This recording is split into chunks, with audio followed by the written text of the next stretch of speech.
for the thousands in attendance and the millions watching around the world. Ladies and gentlemen, let's get ready to rumble!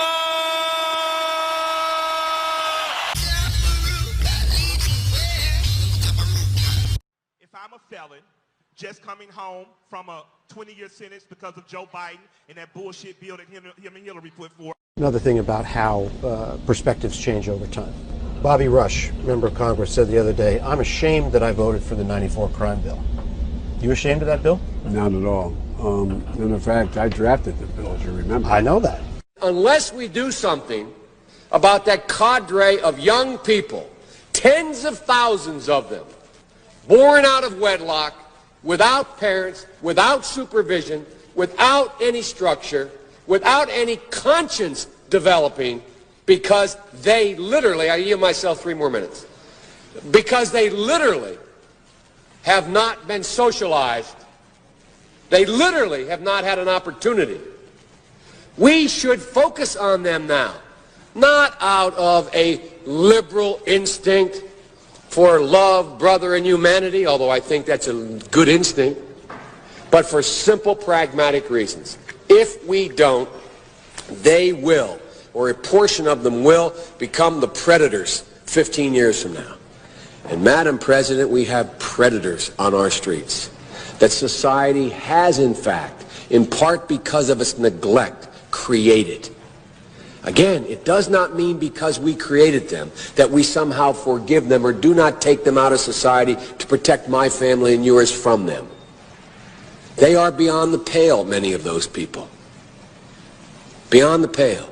And it's a sad commentary on society. We have no choice but to take them out of society. Mass incarceration has put hundreds of thousands behind bars for minor offenses. Joe Biden wrote those laws. Every major crime bill that's come out of this Congress has had the name Joe Biden on that bill. We do everything but hang people for jaywalking in this bill. Joe Biden's policies destroyed millions of black lives. Joe Biden may not remember, but we do. But I tell you, if you have a problem figuring out whether you're for me or Trump, and you ain't black, take a look at my record, man. When I marched in the civil rights movement, I marched with tens of thousands of others. He had not actually marched during the civil rights movement and kept telling the story anyway. I came out of the civil rights movement. I was one of those guys that sat in and marched and all that stuff. Now, his aides went back to say, look, he was in office marching for the idea. That's how the word marching on Twitter. I was not out marching. If you have a problem figuring out whether you're for me or Trump, and you ain't black, they're gonna put you all back in chains. And you ain't black. Poor kids are just as bright and just as talented as white kids. You ain't black. You ain't black. You ain't black. You ain't black. The most racist thing a person could tell me is that I'm supposed to choose something based on my race. You ain't black. We are going in America is something else, man. Something else. So get through some things here before 2 o'clock. 2 o'clock. Why the winds of them come like them a come quick now in a Rasta? Believe you me. It come like 2 days missing out of the week because as I lay down and get up, I hear say Wednesday again. Man, me I tell you. And then the rain a fall, rain a stop fall, you know. Since last week till now, rain a stop fall, you know. I mean, when we say it not stop fall. It just go down little, come up heavy, go down little, come up heavy, but it not stop fall. It's not a terrible thing, but it kind of strange because them claim so storm out there and hurricane and thing, but trust me, man. By now, most ones have heard about the election in America. And Choose America, it take unto itself a greater interest, a big interest, especially this year. 4 years ago, it take unto itself a other interest because the two people them who did around, most people never like them. But them choose Donald Trump over Hillary Clinton. Now, Donald Trump have 4 years, 3 years and something for show who him is, and him show who him is. Well, you know, I usually, you know, sometimes you're in and out and I watch TV, and over the years I've been watching the elections in and out, but not with so much interest. And may I tell you, say, my interest cause me to really understand clearer and clearer how American democratic system work, especially as it comes to election. And really and truly, it's kind of weird. I don't know much people know this, but the people them vote, them say democracy is for the people, by the people, of the people, but you know, say in America, it's not the person who get the most vote win. Yeah, them have a thing named popular vote. It's not the person who get the most vote win, you know, because last year, when Hillary Clinton and Donald Trump was running, Hillary Clinton get more votes than Donald Trump. But them have a thing named, I mean, this is weird, them have a thing named, what them call it, Electoral College. It is the Electoral College that decide who win the Electoral College. And some states have more Electoral College than others. So you have certain state that is designated as battleground, meaning say the two candidates fight more for those states because those states have the most Electoral College. It's a weird thing. It's a really weird thing. Because usually hear election run off who get the most vote win. No, the thing is this now. Donald Trump is really a strange fellow, man. May I tell you, I'm strange. Up to the moment of election or run, people have vote. He might do some weird things, strange things that is very strange to the American system of government or governance. Now, from Donald Trump, election time start and the election time announce and all them something there. Donald Trump have been saying that the election is rigged. Because him did say that before, you know, him did say that during the 2016 election, you know, and him still win, even though him said the thing is not fair. Anyway, this year more than ever now, him said the election is not fair because him not agree with these mail-in votes. The mail-in votes, the possibility of the mail-in votes create a kind of fraudulent voting is much more. So people must go and vote. Meaning, say, just like how we vote at Jamaica, you must go to the election place and vote. Him say him no in a no mailing thing, even though him vote by mail.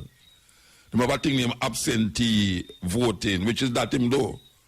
You know, him vote down in Florida, even though him used to live in New York, but him vote in Florida, but it's absentee, them call it absentee voting.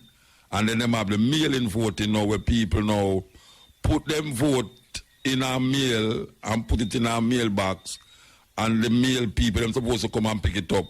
But here now, there was something that is going on that him start to leak out against the mailing system, the post office. Him start to leak out against the post office system. It's weird. It's really weird. Till now, him fire certain people and get certain other people, and him keep moving the fence posts, and I realize, look here, there's a time when him have to stop, you know, because him not control everything, because each state have them own little thing a go on, own way of doing things, and him not control all of the state them. All right, so this election happened last night, but the people have been voting for weeks upon weeks. People have been voting, and them vote mostly mail-in votes. Now, according to them statistics, most of the Democrats, them vote mail-in votes. Them not go physically go down at the place go vote. Them vote by mail-in votes. And with for them things, you know, them have a paper where you vote for certain things. For instance, ganja, you know, homosexuality, you know, economy and all this thing, you tick it off and you say, all right, you this and that and that. Now, last night, Oregon win the possibility, not the possibility, them win it. Them win. And one of the things that it depend for them ballot was drugs, not ganja, heroin and cocaine and all these things. They will be making heroin, cocaine and all of these things, what them call it, not criminal to use it. Just like how in Jamaica them say decriminalize it, they are decriminalizing heroin and cocaine in Oregon. And the reason for this is that according to them, which I started happening in Switzerland already, is that if them catch you with it, them not going to send you to go to prison. They're going to send you to seek help. They're going to send you to seek help. Now, years ago when we used to go to Switzerland, nothing in Zurich, they have a place named Needle Park. I remember I tell my daughter about this place, Needle Park, and she never believed me. That time she young like, and we are carry up on tour. The elder daughter, she never believed me. But Needle Park in Switzerland, if you go to that park, I just pass the park, there's every kind of drug taking in at that park. That it is isolated in the park. Isolated. That means that you can't come outside of the perimeter of the park and have the drugs, or else you'll be arrested. So as long as you're in the park, and what the government do is give needle for those of you, those of you, for those of the people who want to take needle, them give them needle that so as not to, what them call it, pass germs. Because sometimes the needle juke one man and a man take the needle, probably man juke the next man.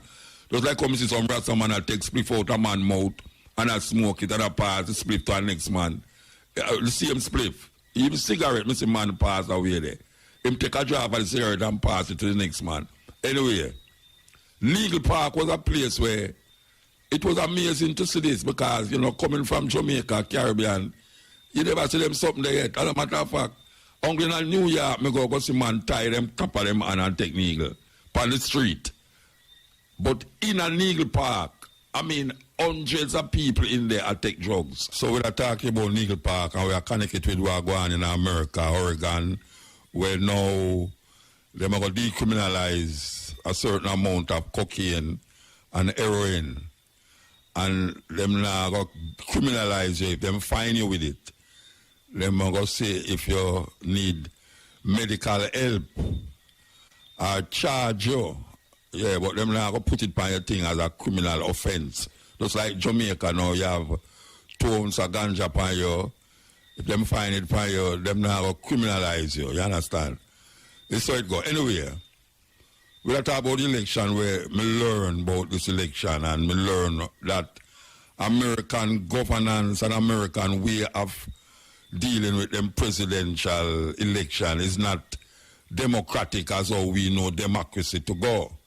Because what is it is not the majority of people them that is electing the president. It is a selected group of people in a different state that do it. And sometimes the state have more, like one state will have 10, one state will have 9, one state will have 12, one state will have 32. So all of the people them is going, all the 2 parties is going for the ones who have the most electoral, electoral people, electoral college, them call it. So like, when Florida now, Florida have a whole heap, so them spend all of them money for really go down to Florida, go advertise themselves, promote themselves. Philadelphia have a whole heap, Texas have a whole heap, so a whole heap of them now center themselves on the state them have the most electoral college people them. All right. So last night them have them election and 2 things happen. One, during the lead up to the election, Donald Trump say him not trust the mail-in voting. Him not trust it. It a go lead to a whole heap of bogus voting and all them something there. The mail people them say, and the people them who in charge of them things say, look here, it's years them a do it that way there, and nobody has ever complained that it was outright bogus. It create a whole heap of misvoting and things there. So who is you know if you come say that? Him still insists. Say him not trust the bogus voting, which is mail-in voting. So you know say him follower them decide say, all right, we are gonna go personally go vote. Him are gonna go personally go vote. I want them listen to me. I want them listen to where I go on. Because me see how it play out. So most of them follower them go vote physically. Most of the Democrats them vote by mail.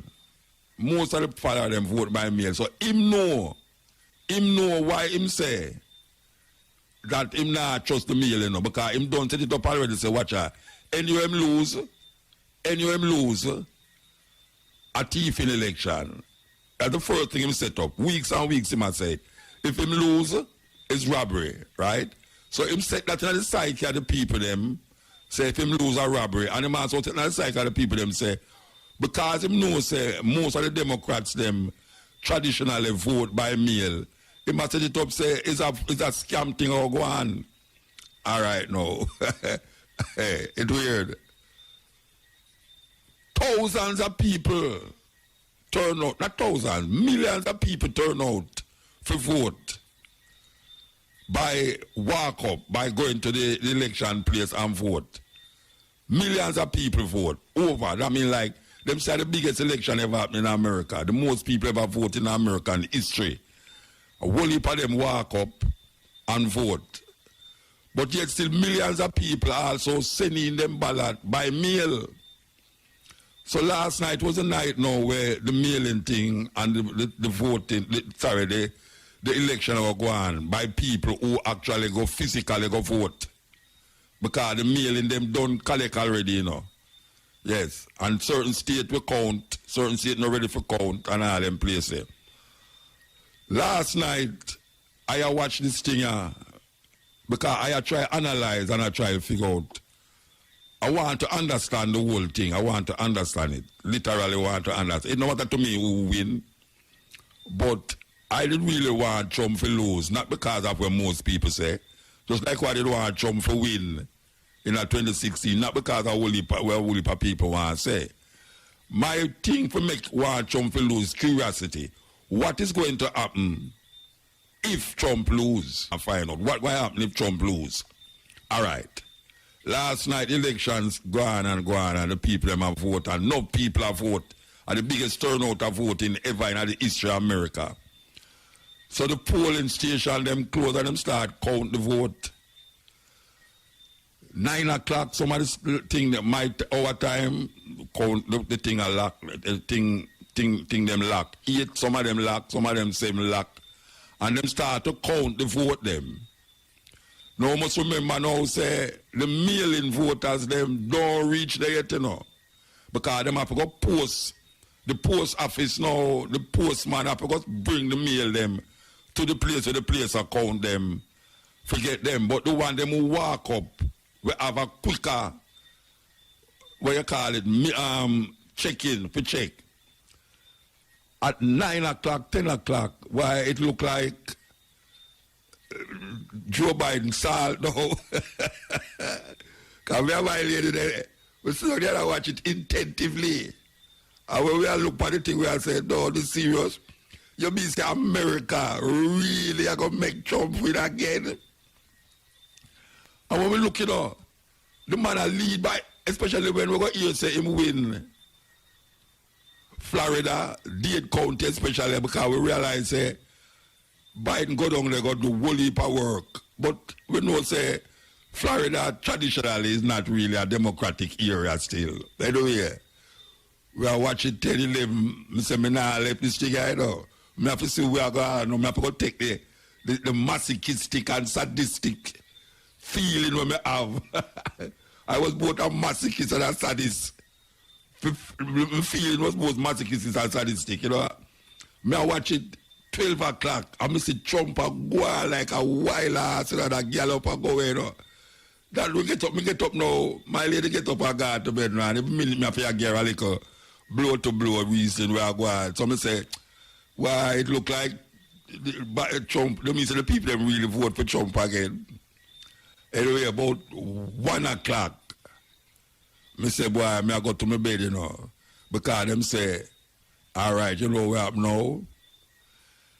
Them count the people them who vote yesterday. So most of what they leave now was the mail-in vote them, And them as surmise said the mail-in vote them is most of them will go to Joe Biden because most of the Democrats them actually do mail-in vote. So we go to bed with this bitter taste in our mouth, say, well, the Mr. People them make Trump win again and all that stuff. Believe you, it begs me. Anyway, about 3 o'clock, I wake up, you know, I'm a pips on my phone. I hear them I say, Joe Biden, this Joe Biden, that. I say, where I go on? In the morning, about 6 o'clock now, I hear them say, Joe Biden win this place, that the place. I say, what is where I go on? When me look, I realize it's count, them a count now. The mail-in voters them. And according to the statistics, more Democrats vote by mail than walk up. So at the first, it's that it look like, say, Trump a lead, which him was leading because most of them people them walk up and go vote. Now, when we look on it, it come back now to the college, what them call it, the electoral college. In a freedom system, the electoral college is 270. Anybody will reach 270 first, them win the election. That is how them do for them thing. 270 electoral college. Anybody reach the first is them win. All right. So them are go on and a go on. Well, Trump win one of the big electoral college places, which was Florida, and it a go on now. And people at them are showing also, boy, if Trump no win certain other place, him not go win. But more than likely, him go get them, which is Philadelphia, and I think them say Texas, Ohio, and all these places now. We have a whole heap of electoral college thing. Trump are gone. But when we look now, we say the blue are run behind him like, wow, the blue are come behind him now. So me I said, no, this are going weird. Only for a year now, say, the blue man, which is Biden, gone past him in a most of the state them where the electoral college count. When we say count means it is a lot. I think really gather up the 270 electoral college vote them. Like California, when you win California, which you know say, California the most liberal place in America, them now vote for no Trump at all. You understand? And then you have places like Hawaii, and you have, you know, them places now go vote for Trump. Anyway, I turn on the TV now, and I hear one of the factsmen I say, how is it possible that everybody can go to them bed and see Trump a lead and wake up in the morning and see Joe Biden a lead? Let me say, boy, if I did have a phone, I could have called him and say, what a madman that. It is obvious why it happened that way. It happened that way because most of the people them who walk up and go vote is Trump people them, and them one they did count first. The other one them where it mail is them who count last, like Philadelphia now still a count. And them say Philadelphia now stop count till tomorrow. No, which tomorrow? Friday them say. Because Philadelphia is one of the places now where Philadelphia, Arizona, Wisconsin, I wish other place, I think Texas, was one of the places where them say, well, boy, Trump now depend on way to victory. But guess what? The people them vote for Biden. The people them vote for Biden in Wisconsin. Them vote for Biden in a water appeal. And in a Philadelphia, which is another thing now, in a Philadelphia now, them vote by county. What I mean by them vote by county, it's like how you have, it's like you have Kingston, and you have West Kingston, you have West Kingston, that'll be a county, but it's in the same state, you'd have called Kingston a state. And then you have like, you know, outer east there, you have a next state, you know, not next state, it's a next county. So they might take it piece by piece. So more like a candidate could have popular in a West Kingston, but the same candidate not popular in a Manor Park area or Avondale. And the man who popular in a Avondale, him not popular in a Portmore. So it's that go on now with the Philadelphia thing, that even though Trump a lead in a Philadelphia, but a whole heap of the place in a Philadelphia, some little corners and areas, a vote for Trump, a vote for Biden. Plus, him go win a big state named Arizona. Arizona, Biden win Arizona. Biden go win Michigan. And I go down the line, and it's a weird thing now. The last time I hear it, and I go come off of this now. The last time I hear it, remember I tell you, say, it's 270 electoral college vote it need for them declare the winner. Well, Biden, I don't know, somebody can call me and tell me if it passed that now. But Trump have 214 out of the 270 I'm supposed to get. And Biden have 264 out of the 270 I'm supposed to get. And Philadelphia is still up for grabs. Now Philadelphia is the one where everybody are look on. But according to what the people them are say, is that there's no way we're left. There's no way we're left. Trump will get all of the vote them for making reach 270. Because Biden only lead about 6 electoral college for reach 270. So it would appear to me, the last time I saw it, that Biden is going to be the next president of America, which is a relief for millions of people. For millions of people. I never say millions, I mean millions. But guess what though? Trump, you lick him down, you pick him up, you lick him down, him bounce right back. He's a hard man for dead. Because right now, them gather up whole heap of liars for sue left and right. For have recount and all these things because him not giving up.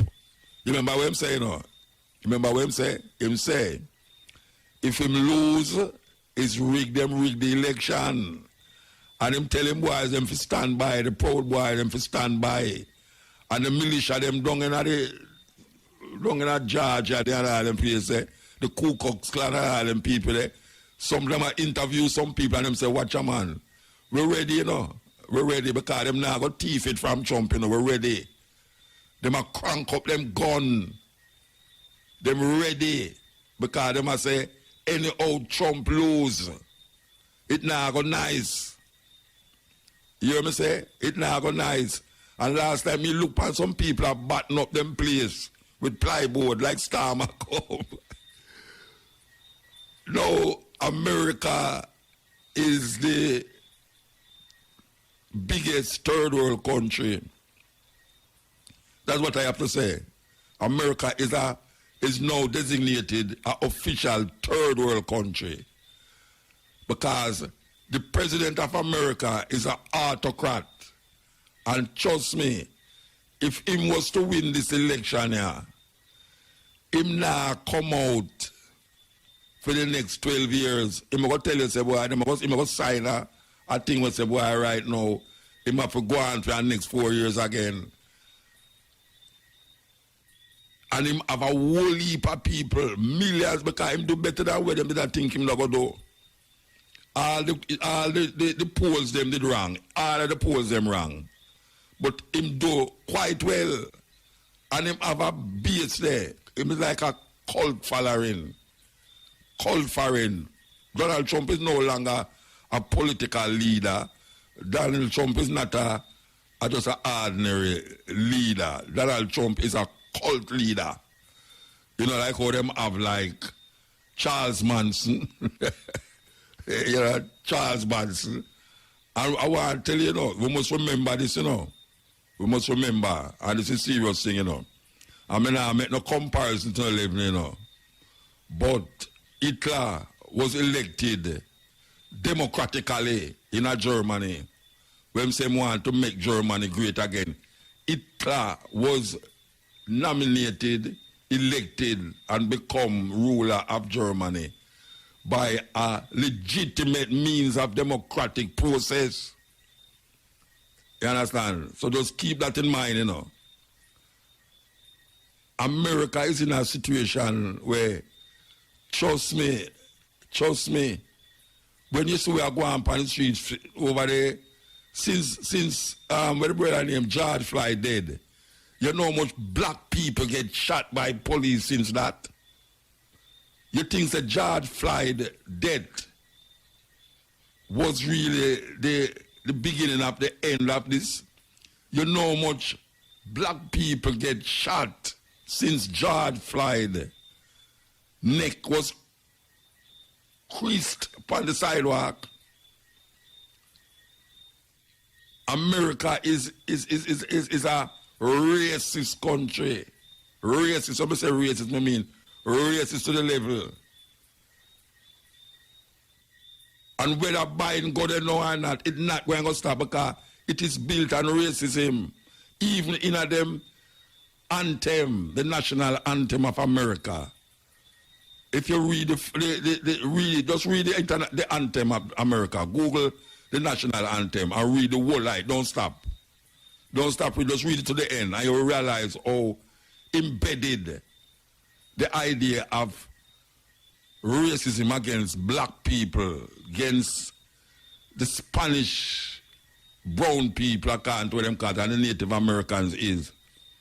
Read Delphi in the Mormon book, the Mormon Bible, where them call the latter saints of Jesus Christ, and you realize how cruel and wicked these people is. After them go to America and rob the people them land, them writing in them book about the people them is because of them skin is some evil devil thing. Just like when them put black people. About some when name Abraham, Shem and Japhet. And when them say it is a man with a broad nose cannot enter the tabernacle of the Lord. I know me right that it in the Bible. It in the Bible say broad nose people with blemish and all these things cannot enter the house of the Lord. So if you know say these things is long time things. And it come up right now and it find the tip in American society. And when I say just American society, because the French them, the Portuguese, the Spaniards and the English people them and the Russian them is racist, very racist. Very racist. And we have to understand that racism not stop in America because you have a black man as president. Racism not stop in America because you have a man, a woman, a run for president or vice president, even though she's supposed to black too. That don't stop racism. Racism is something where stitch in the fabric of American society, of American way of life. We would look at 3/5 of a person. 3/5 up to 1960s, in the 1960s. when me was born in the 1950s and in the 1960s, them did have black toilet and white toilet. And if a black man ever can't read and make the mistake and go in a white toilet, them could have lynch him. Lynch him. Time up on a light post and lynch him and cut off him testicles and put in a back and carry home. You think it's joke me I make? It's a serious thing. Most black people who was lynched, when you go look on them body, them remove them penis and them balls. Remove it, cut it out, and keep it. That is the kind of racism, systematic racism we're going and still happening in America. Look what them do the Native American them. The Native American them now stranded in them own land, on a little piece of reservation in Arizona and California. They have to stay in the worst part of America, desert land. That's it. And we grew up for beliefs that the Indian them did wicked because them shoot them take them around kill cowboy. And we see cowboy kill white people, kill Indian. And we are take up for the cowboy them all the while. I was feel sympathetic for the nice milky white woman who in the caraga, the wagon, and a spear go through the canvas and kill her. And we start to feel a way for her. And we now look on how much Native American them wipe out and scalp them. You think, say, when you go a movie and you see the Indian and scalp the white people, and the white people them start scalping. Just like in Belgium and in Jamaica, and this is written, documented. It is documented that when in Belgium, them send the black people them to go get certain minerals, and the only way when the Belgium soldier them go out there and find that them can't get certain things, the only way them can justify the bullet them with them fire is to bring back some part of the black person and them cut off them hand. Them cut off the black people them and carry it back and say, this is one of the person who may use the bullet pan. So them have to give account for the bullet them where them use. This I don't know joke is not. Them have to give account for the bullet where them use by carrying back the hand of a black man in a Jamaica. Them used to chop off the tying of them hand because them fees a gold in a Jamaica. And when the tying of them go, they go look gold and can't find no gold. Them chop off the tying of people them hand. In America, them lynch black people for any little thing. Any little thing. A black man a pass a white woman yard. And them white people, they just like in Jamaica, them used to hang up clothes pan line. Pan line, you know, them used to hang up them clothes pan the line. A black man a pass a white woman yard and look over her yard. And she have her panty and her underwear pan the line. And because him look pan it, some white people catch him and lynch him. Lynch him. You know them how lynch? Because them a think say him a think something. Them things say him a think something and them lynch him. That still exists in America. Still exists in America. So we have to understand what is really going on. So I see them election. These elections is just to keep white people protected and safe. But guess what? You have a thing named the enemy within, you know. The enemy within. The enemy within is not the Arab them or the terrorists them who are left foreign countries and go in America go blow a place. There is an internal a group of people. You remember the bombing we're going, you know, where them call where them call the brother name again? Brother, when it bomb up the building to rotted.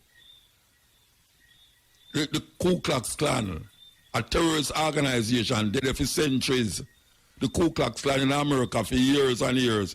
And them never yet bring an end to the Ku Klux Klan organization because them can't do it because the people them who run the law is part of the Ku Klux Klan too. The people them who run the law in America is part of the Ku Klux Klan. I don't care where you see president go up there and president go down there and come down there and come off. The deep racism is still embedded there. Still embedded. So, we come to Donald Trump now. And Donald Trump seems to don't know the protocols of how to move in the order. You see, it's a wild card. It's a wild card. Him let out a whole heap of the secrets. Him let out a whole heap of them ways. And then you have some underlying people who have feed him theories and conspiracies. And him not even remember say him not supposed to say certain things. And him say it. Because the other day him sit around a table and talk about how them create some weapons that, trust me man, them have the most sophisticated. And him tell the world, say them have it, you know. The Chinese them here that how them must use them computer and rush and go find out what is these things. Him turn a wild card. Very wild card. So the reason is this. Him is unbearable. He's unbearable. The last time, we never saw know him more than so, but we didn't know. We should name Hillary Clinton, and a whole heap of people never like Hillary Clinton. A whole heap of people. So, them was looking upon Donald Trump and Hillary Clinton, and them said, why right now? To them, the worst of the two was Hillary Clinton, and them vote for Donald Trump.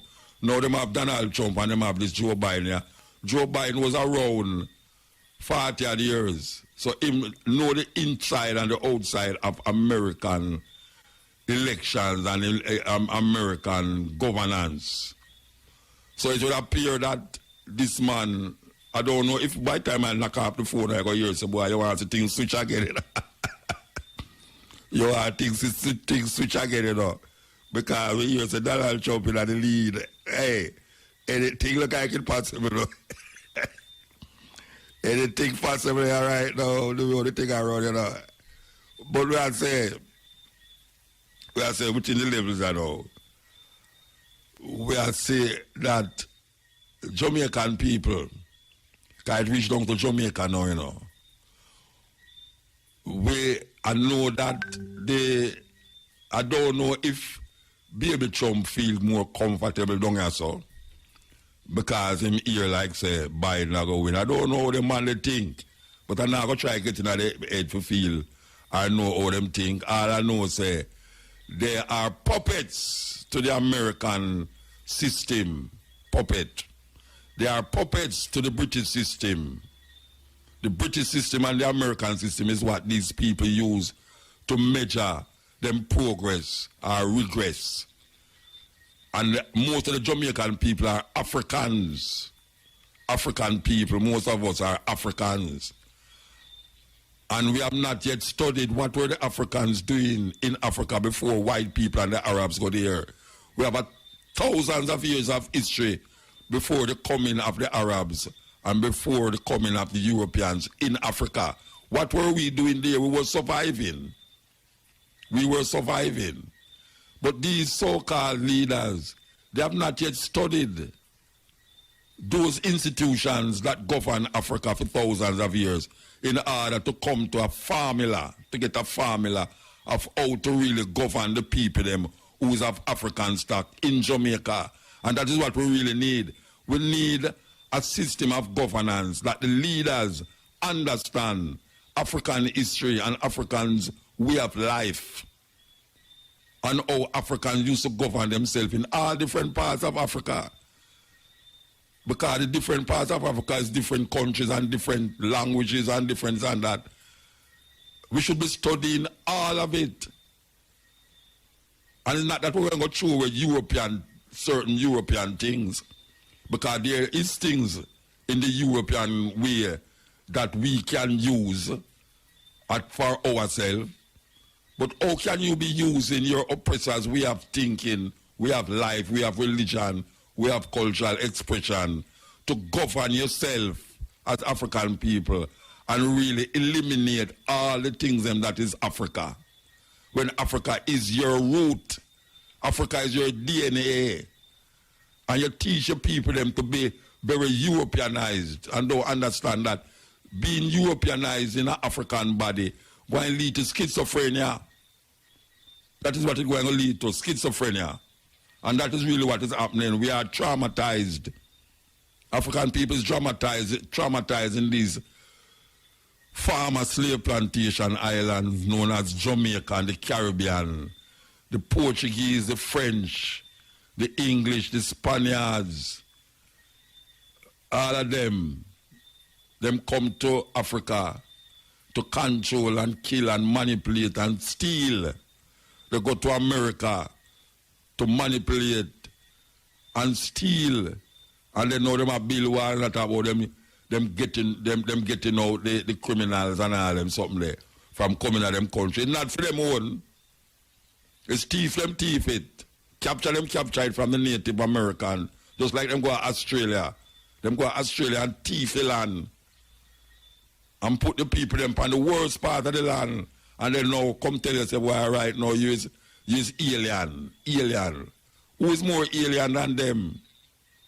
Who is more alien than them? That's why when I say a youth was say my Rasta and him come from Europe, I have to say, but wait, why him don't go back to Europe? Go tell him European friends them and counterparts, not about how to read Bible and say Hail Selassie and Rastafari and Beecham, but the political and ideological and philosophical ways of the African people who is domiciled on this island, that we have a grouse, and the only way we can get out the grouse is either to react or those who claim Rastafari as them cultural expression, who are Europeans, must see it fit.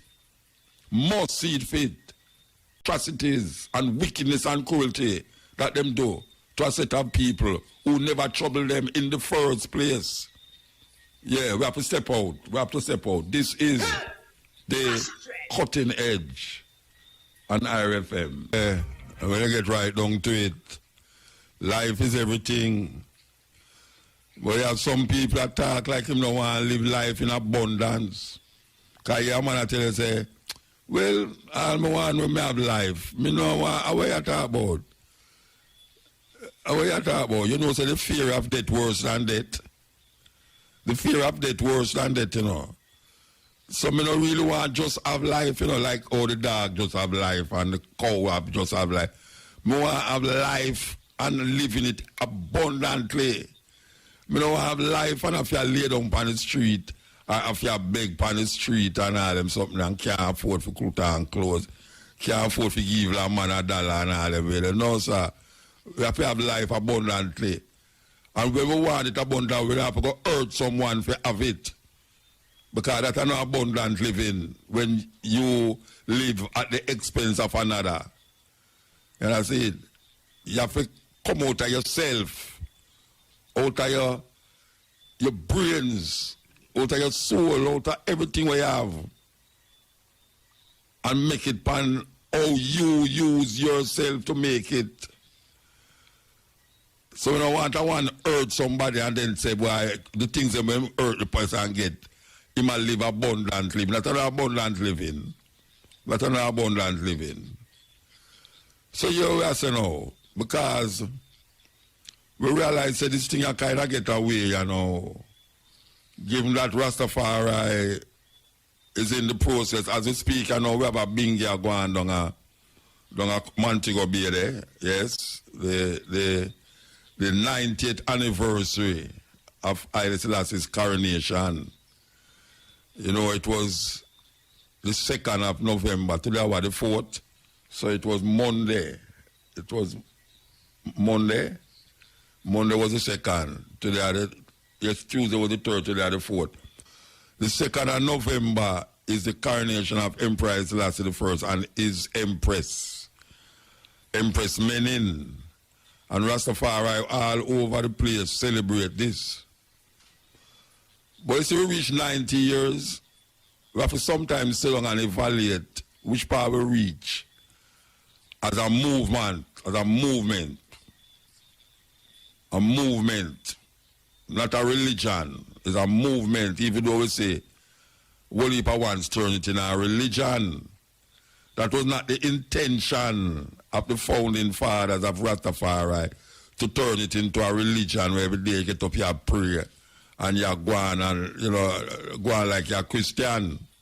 Now, we know a whole heap of Rasta out there say I'm a Christian. Well, that is them. But Rasta was not meant to be a Christian movement or a offshoot of any Roman Catholicism. Even though you have Rastas who burn out the Pope, burn Vatican, burn Rome, yet still a lot of him quotations that him use is coming from Roman Catholicism or the Roman Empire. When I ask somebody that, I tell you that most of the New Testament was written first in Greek, not most, all of the New Testament was written first in Greek. Because the people them at the time was controlled by the Greece empire. And it become Greco-Roman because after Greece fall, the Romans take over and the Romans control the place them called Jerusalem and all the surrounding areas in at that time. So you call it the Roman Empire. The Roman, just like how you have the Aksumite Empire. The Aksumite Empire, which is a Kushite, which now them call the Ethiopia, it stretched even into Yemen. Now so Yemen is over the other side of the waters. We divide Africa from the Arabian Peninsula. So Yemen was part of the Ethiopian Empire, but it is not in Ethiopia. Just like how Hawaii is part of the American Empire, but Hawaii is not in America. Hawaii is 5-hour flight from California. 5-hour flight from California to go into Hawaii. But it is, say Obama born in Hawaii. Obama born in Hawaii, but guess what? It is an American. Puerto Rico is an island by itself, but Puerto Rico is an empire of America is the empire for Puerto Rico. Just like the U.S. Virgin Islands. Them call it the U.S. Virgin Island. Where you don't have to have visa for go of U.S. Virgin Island, people don't forget about visa for go there. It's easy because you're a citizen of America if you're born in Virgin Islands and Puerto Rico and Hawaii. So, why we are saying these things? This is the 90th anniversary of Emperor Haile Selassie's coronation. And when we look on where we reach far. Yes, we reach far. Without any church, without any written script. Can you imagine that? A people come without any written script, without any church, or without a consensus philosophy. That a whole heap of people can say, wait, Rasta so confused. You go to the Rasta and say one thing, you go to the next Rasta and say the next thing. That is the beauty of Rasta, because you can't infiltrate a people when the whole of them down upon the same line and you call it disunity. That is not disunity. It may be not uniformity, but it is unity. Yes, people don't believe, say, you can be unified and not uniformed. Uniform is where in a army or in a church, everybody is singing in uniform. You are singing uniformly, if there's such a word. But the reality of it is that we see a whole heap of people come now and turn the thing into a religion. That means anytime he talk about Bible more than all the Christians talk about the Bible. I mean, really. You know, when we in a 12 tribe, 12 tribe was the place where God said, read the Bible from Genesis 1 to Revelation 22, one chapter a day. And you take 3.5 years to read up the whole light. And then when you're done, you go read it again. You know, God used to say, look here, what are them they have to put where the Bible and come from myself? Because the word no have to take unto itself flesh. The word has to take unto itself flesh. So if the word take unto itself flesh, the paper and the pen is of no significance. But you understand it from the level of a spiritual consciousness, a spiritual awakening. So you have to keep quoting Revelation said this, and Daniel said this, and Matthew said this, and Jesus said this, and them things there. Them things have no significance to these African people that is domiciled on these farmer slave plantation island right now. Because we come gather information that was not here when the founding fathers was constructing this thing known as Rastafari movement. 90 years ago, there was no other book around the place that Rasta could have really take certain guidance from other than the Bible. And it's not because Haile Selassie is a Christian why Rasta come look on him. It's not Rastafari. I'm not talking about Haile Selassie. It's not Haile Selassie religion why Rastafari take unto themselves the Bible doctrine. It's because we grew up in a society that we are confined to a certain thinking and a certain mentality that causes us to construct everything what we know about our consciousness into a biblical manifestation and a perspective. We have to free ourselves from that. Just like how we never build no church and build no school and build no hospital, even though everybody has said, boy, Rasta, they should have no own hospital, have no own this and have no own that. That is of no significance to where I and I work with us now. We should have certain things in step, but given where we are and given who we are and where we're coming from, we reach damn well far. We reach far as a group of people who start from Dongle, Bakawal, Pinnacle, and reach us now. Because really and truly, we not look no love from men and people, but respect is due. Respect is due because we give the Western world, African people, a new way to look at themselves, a new way to think. Now, if we are going to do all of that and then turn around now and start to behave like so we are more Christian than the Christian them, a joke business. A joke business. How can you have fight for your liberation? African people liberation, African struggle. How you fight for that? And then you turn around now and use them concepts and them ideas to liberate yourself. For them idea can't liberate you because it have free them and have build up themselves economically, socially, politically, intellectually, and all of them where you can't go down. We have to recognize that. We have to recognize we can't sit down and tell people say a God write the Bible. You know them it's like a foolishness. If someone say God write the Bible, God write Bible, or what kind of language him did use? Him did have hand for write it, or it's him, hear me, that's the same madness. Him. Oh, God become him. Our man say, boy, God have a wife. If God is a man, I'm saying about wife. Oh, God have wife. Oh, God create the heaven and the earth. If God create the heaven and the earth, when him use and create it, how him create it? What him create? Why him create it?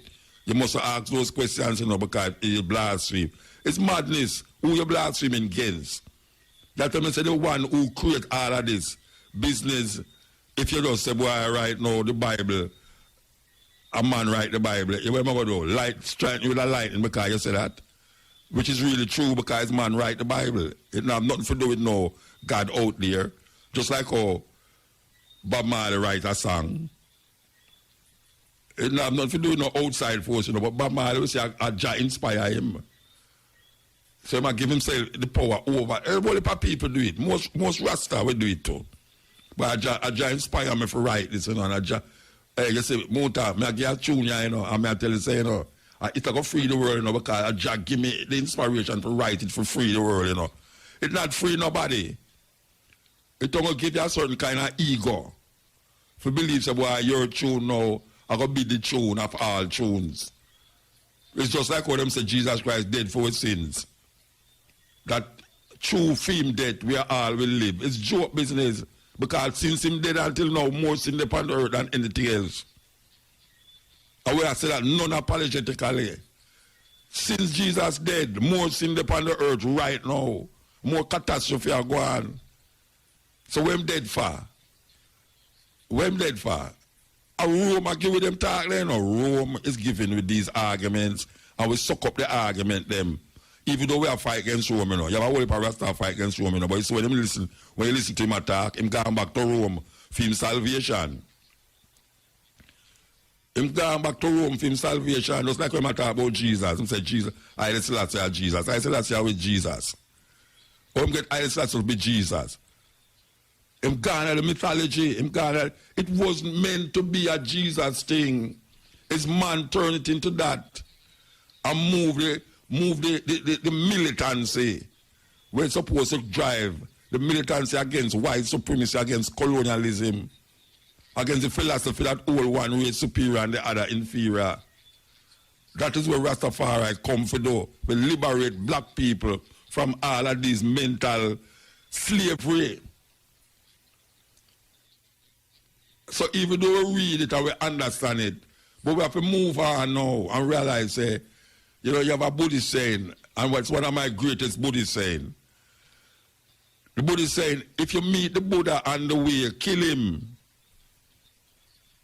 If you meet the Buddha on the way, kill him. That means meeting the Buddha don't mean your journey to enlightenment stop. You have to continue the journey. You have to continue the journey. Some man know, he might talk about Haile Selassie, say, in the Bible, Haile Selassie say. Which part of the Bible Haile Selassie say nothing? Haile Selassie say nothing in the Bible. And you are come interpret the thing now. And because you want to put the Christian say Jesus say, and you are going to say no, Haile Selassie say. It's joke business. Joke business. It make Rasta look like them don't know what them are deal with. Because I read the paper the other day and I say, but wait. Oh, what man can I say that? Well, I know why man say that.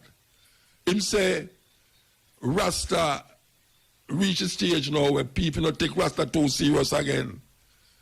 And that was, I think, was based up off of the thing about, I think a Bujo said something about the mask thing. And then him daughter say something about, how am I against mask? And him have a website where I sell the mask. I mean, a man write say, well, you know, Rasta, nobody not really take, in this modern time, nobody not take Rasta serious again. Me as a Rasta, how you think me feel about that? I mean, I say about me, say nobody not take me serious. You mean say Mutabaruka now attack, all of them talk, and nobody not take Mutabaruka serious, Rasta. Yeah, I wear a Rasta. It come like madness. Some man the passion about burn, fire, blood, lightning, earthquake, thunder, Joe, Rastafari. Nobody now take it serious. Because it become like a frivolous thing. It come like a frivolous thing. So we are celebrate 90 years now. 90 years of Rastafari. And we have to say now, what is it we really want to move into? Because, you know, new election are going on in America. Ironically, it go on the 3rd of November. The coronation was the 2nd of November. The 2nd of November, we are celebrating 90th anniversary, you know. And the 3rd now is this big election in America. And we see this big COVID thing surround me, engulf me. And everybody are hope and a pray, say, boy, the world. Maybe me one of them hope that the year just done quick too, you know, because I realize that the Wednesday never come back too quick, Rasta. When we never go and watch, we never go. It's like I'll be second looking at me yard, so I see Wednesday I come back and I think, all right, what we are going to do this Wednesday, what we are going to do this Thursday. It's joke business, you know. You know, see. I mean, I said, oh, okay. The election will come, and we have to watch the election, and we saw the election will go. And they were surrounded by these conspiracy people around me. I tell you about vaccine, I tell you about microchip, I tell you about the apocalypse, and what going to happen. And white people are feeding them things, you know. White people are feeding them doctrine, you know, say, boy, right now, it's not a real thing, you know, the COVID is not real, you know, and, you know, this, you know, that and blood. The Trumpists them about the mask thing, and don't wear no mask because you're breathing carbon dioxide and all them something there. We are being cowlax like every day, you know, from all the filter madness we are going around and we not check it out. I say, but wait. Come like we not understand where we are going. As Rastafari, because it's like, as the man say, nobody not take Rasta serious again. Because really and truly, the amount of frivolousness and the way we say Rasta move right now. I mean, if you look on it and I say, but wait, I won't take them people that serious. Look when I see the people that go, I won't take them serious. Man in a hairdressing parlor, I fix him locks. I mean, I tell you, no, hey, them things never come up in our mind. When we are coming at Rasta, you know, we don't see nothing like that amongst Rasta, you know. May I tell you, so we don't see nothing like that amongst Rasta. Rasta in a hairdressing parlor with some fingernail woman. I twist them locks and I twist them thing. I mean, if a man want wash him locks and all them way, and him feel him not have a woman for wash him locks. Him go to a parlor for wash him locks. I don't really see nothing wrong with that still. But me personally, now I make no woman with no long fingernail and paint up, go put them here on my locks. You know, my locks is a sacred part of my body. My locks come like if she push her hand in my pants. That's how my locks come, you know. Nobody know if you pass and say, let me see your locks and I touch up my locks. I know that, you know. If you want me to get vexed with you, know, don't pass when I talk about, boy, I'm going to let me see your locks. You know, see it. And me I say, oh, Rasta. I mean, I tell them I'm no Rasta, you know, because them say them are Rasta. Because I hear them say, Jah Rastafari. I say, oh, Rasta reach a stage where he must sit down in a hairdressing parlor.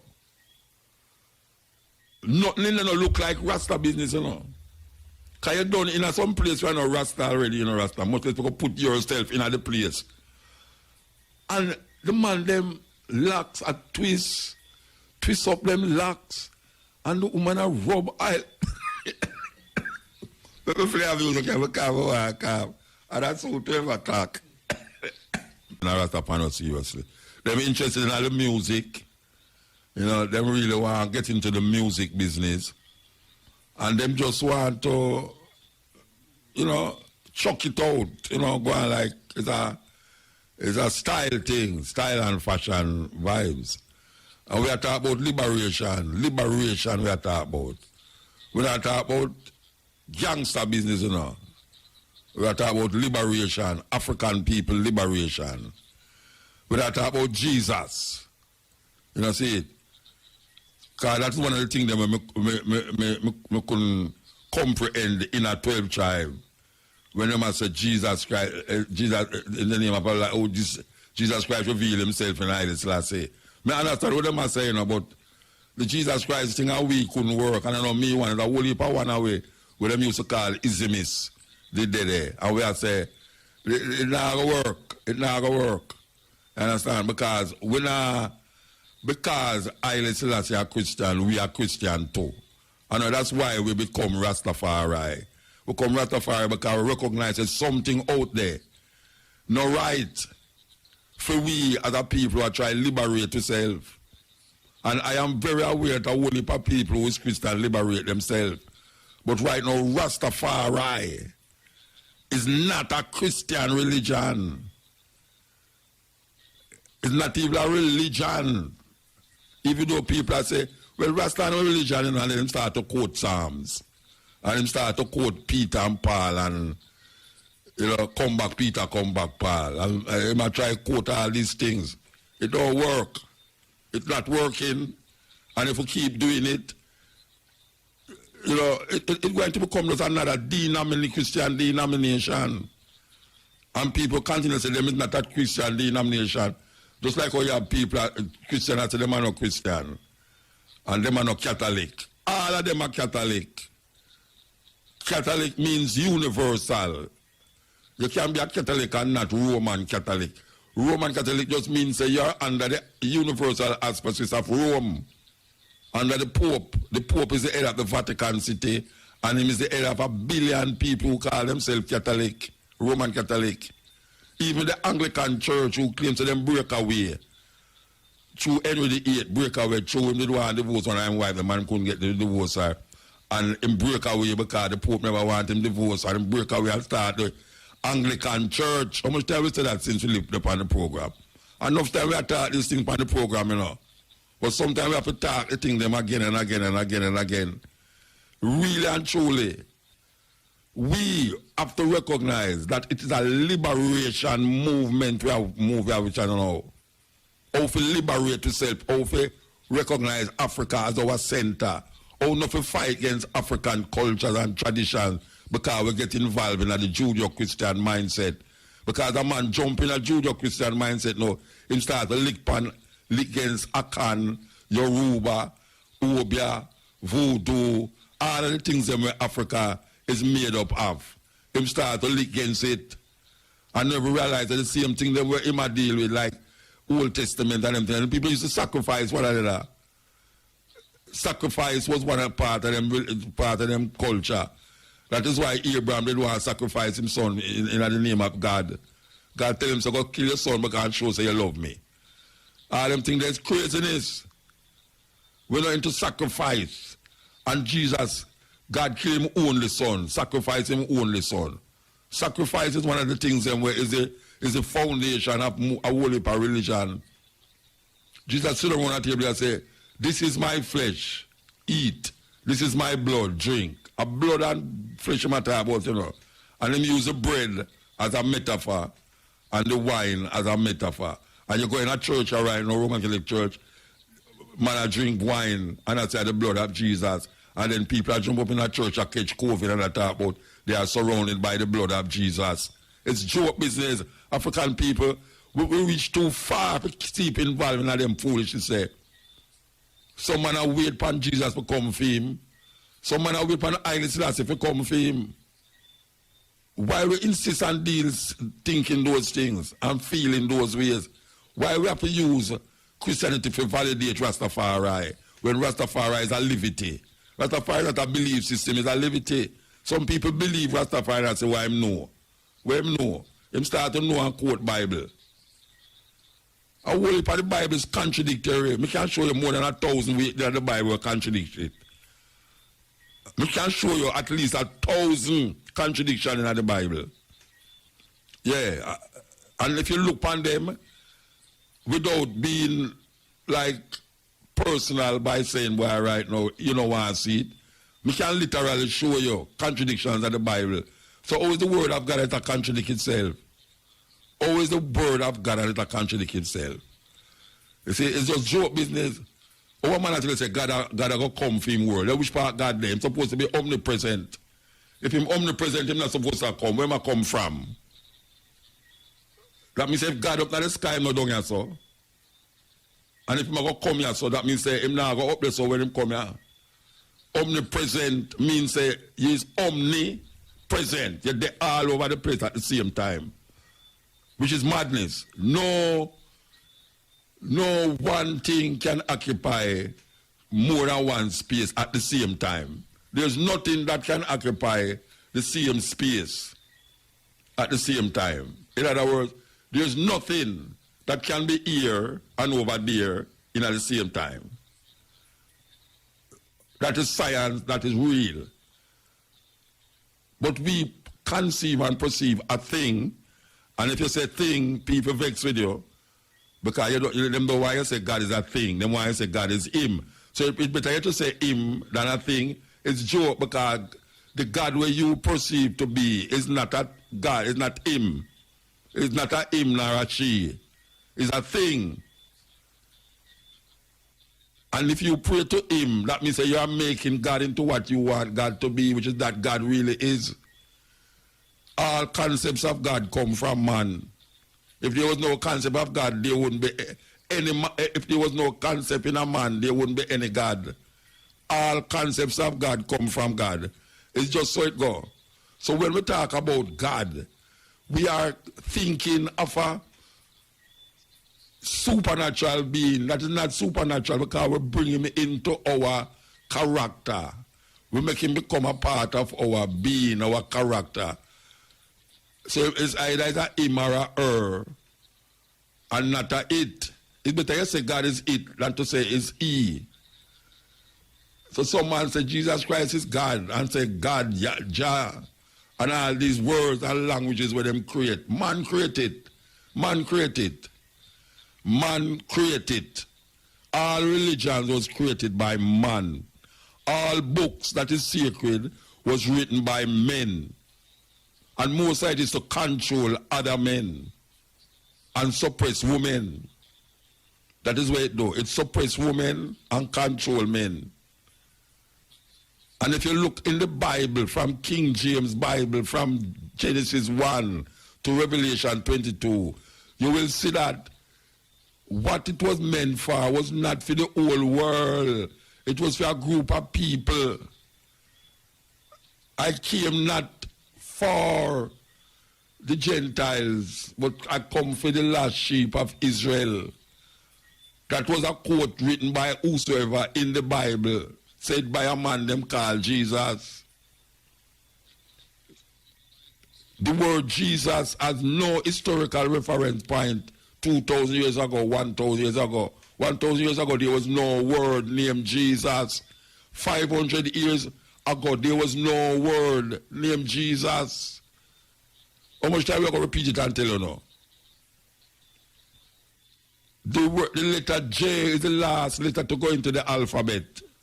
The letter J is the last letter to go into the alphabet. It means Jesus never exists as a word.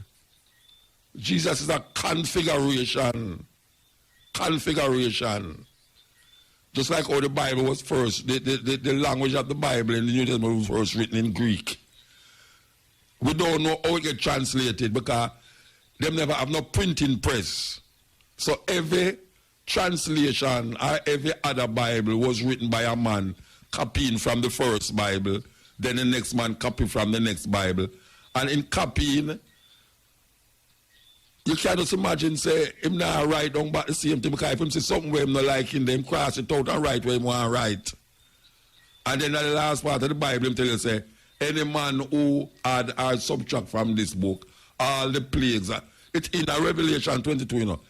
Any man who subtract or add to this book, the plagues of the book will be on him. Lie them a tell because them same one construct and move it and twist it and turn it. For centuries them a do it. Centuries them a do it. If you look at some old Bible where you are not privy to, me as a man one of Christian, I have about 7 different versions of Bible in my house here. And when you look at somebody, you realize, but wait, oh, this no another one there, oh, that no another one there. You know, oh, Mark short in another book there, and Mark no short in another book there. Oh, them add that to that and put that in that. Why them say this and that and them not say this and that? Oh, they make a mistake with, you know, it's a whole heap of things. Oh, some books were in this book and no another one there. Why them take out the book out of this? Why them take out the book of St. Thomas? You know, Mary. Why them take out the book of Enoch? Why them take out all of these books and don't put in a King James version? Because them say it was not inspired. But people in other places of the world think it inspired. I'll keep it not for them Bible. And the Roman Catholic Church separate and call some the Apocrypha. 13 books were not in the King James Bible. Them call it Apocrypha. And say it wasn't inspired. But people still go buy it and read it. So some little white boys sit down and decide where inspired from where uninspired. That you now come as Rasta and I take what them I say. Eh? You who supposed to experience a different understanding of liberty. White boys sit down and construct a book named the Bible. King James come and gather up all sorts of people for write it. And then now them put and translate what them want and take out what them want to take out and put in what them want put it. And you come now and I take that as your living book. You now make this book become your authority of life. And you now wander in a wilderness. Some people don't have nowhere to live, not have no house. They are wander in a tent and all them things there. And they are construct the laws them for govern them in the wilderness. And you don't live in a wilderness now. You live in a concrete house and steel and them things there. And you come read that to me. For come tell me, say, God said this and God said that. God not talk to me. Paul not talk to me. Paul a write to the Corinthians, the Ephesians, the Colossians, him not talk to me. The man a write him letter them and you go fast and him letter them and I go like say you ma talk to. Paul is a madman. Paul is a madman. Because Paul a write about a man who never see it, never know. Yes, him say it. Paul never know who named Jesus one. Him go hear about the man. Matthew, Mark, Luke, and John, nobody named Jesus if them did exist as a matter of fact. We don't even know if them did exist. Who was Mark? Who was Matthew? There's no autobiography, there's no biography of these people. But these people is the authority of the Bible. The 4 books, the Matthew, Mark, Luke, and John, is the authority of what Christians use. To tell you, say, what them say is true. And them take it out of the Torah, which is what them call now the Jewish book, which the Christian them have the audacity to call it the Old Testament, which is the Torah. And them take a whole heap of course over the Torah and put it in a for them book for sure you say, see there, the Torah they not talk about them. It's lie them a tell. It's lie them a tell. The Torah is talking to a group of people who was domiciled also. They were domiciled. They was moving up and down and wandering all over the desert them, up in them part of the world, in Egypt and in Palestine, them a wander and a move up and down all over the place in Iraq and them place there. And we now come out go like we want to take with them and say, for come put it in a we. Why? Why? Why? Why a man want to make you know say why a man born and when him there, him asleep and something come and take out one of your ribs and make a woman. If me a woman, me not read them book there, no. If me a woman, me not read them book there because that is disrespect. You come and tell me about me come from the man ribs. A joke business. And people actually believe them something there. And you have Rasta who believe them thing there too. You have Rasta who are quote the Bible, 7 day God, 6-day God make the earth. And then I try argue the argument about earth. When him say 6 day, him never mean really 6 day. And like now, him say today, his time is 12 o'clock. After 12 Thursday, a man I tell him, boy, right now, I know day, no, a night. And we tell him, say, oh, you mean a night? Him say, yes. Yeah, how much days, how much night, how much day, hours in a day? Him say 12. At 12, because the Bible said the evening and the morning was the first day. That means that all of him consciousness and logics come from where him read it at the Bible. And him can't realize about wait. What you talk about? The day is regulated according to the earth, the moon, and the sun. That is how the day come, the earth, the moon, and the sun. Me go a place where me not see no night there. I'm go back there the next year, me not see no day there. Me in a place in a far up in a Europe here. I'm there for all 2 weeks and me not see no day. No day, no day there. So when we must call that? No day, no day there, and not night.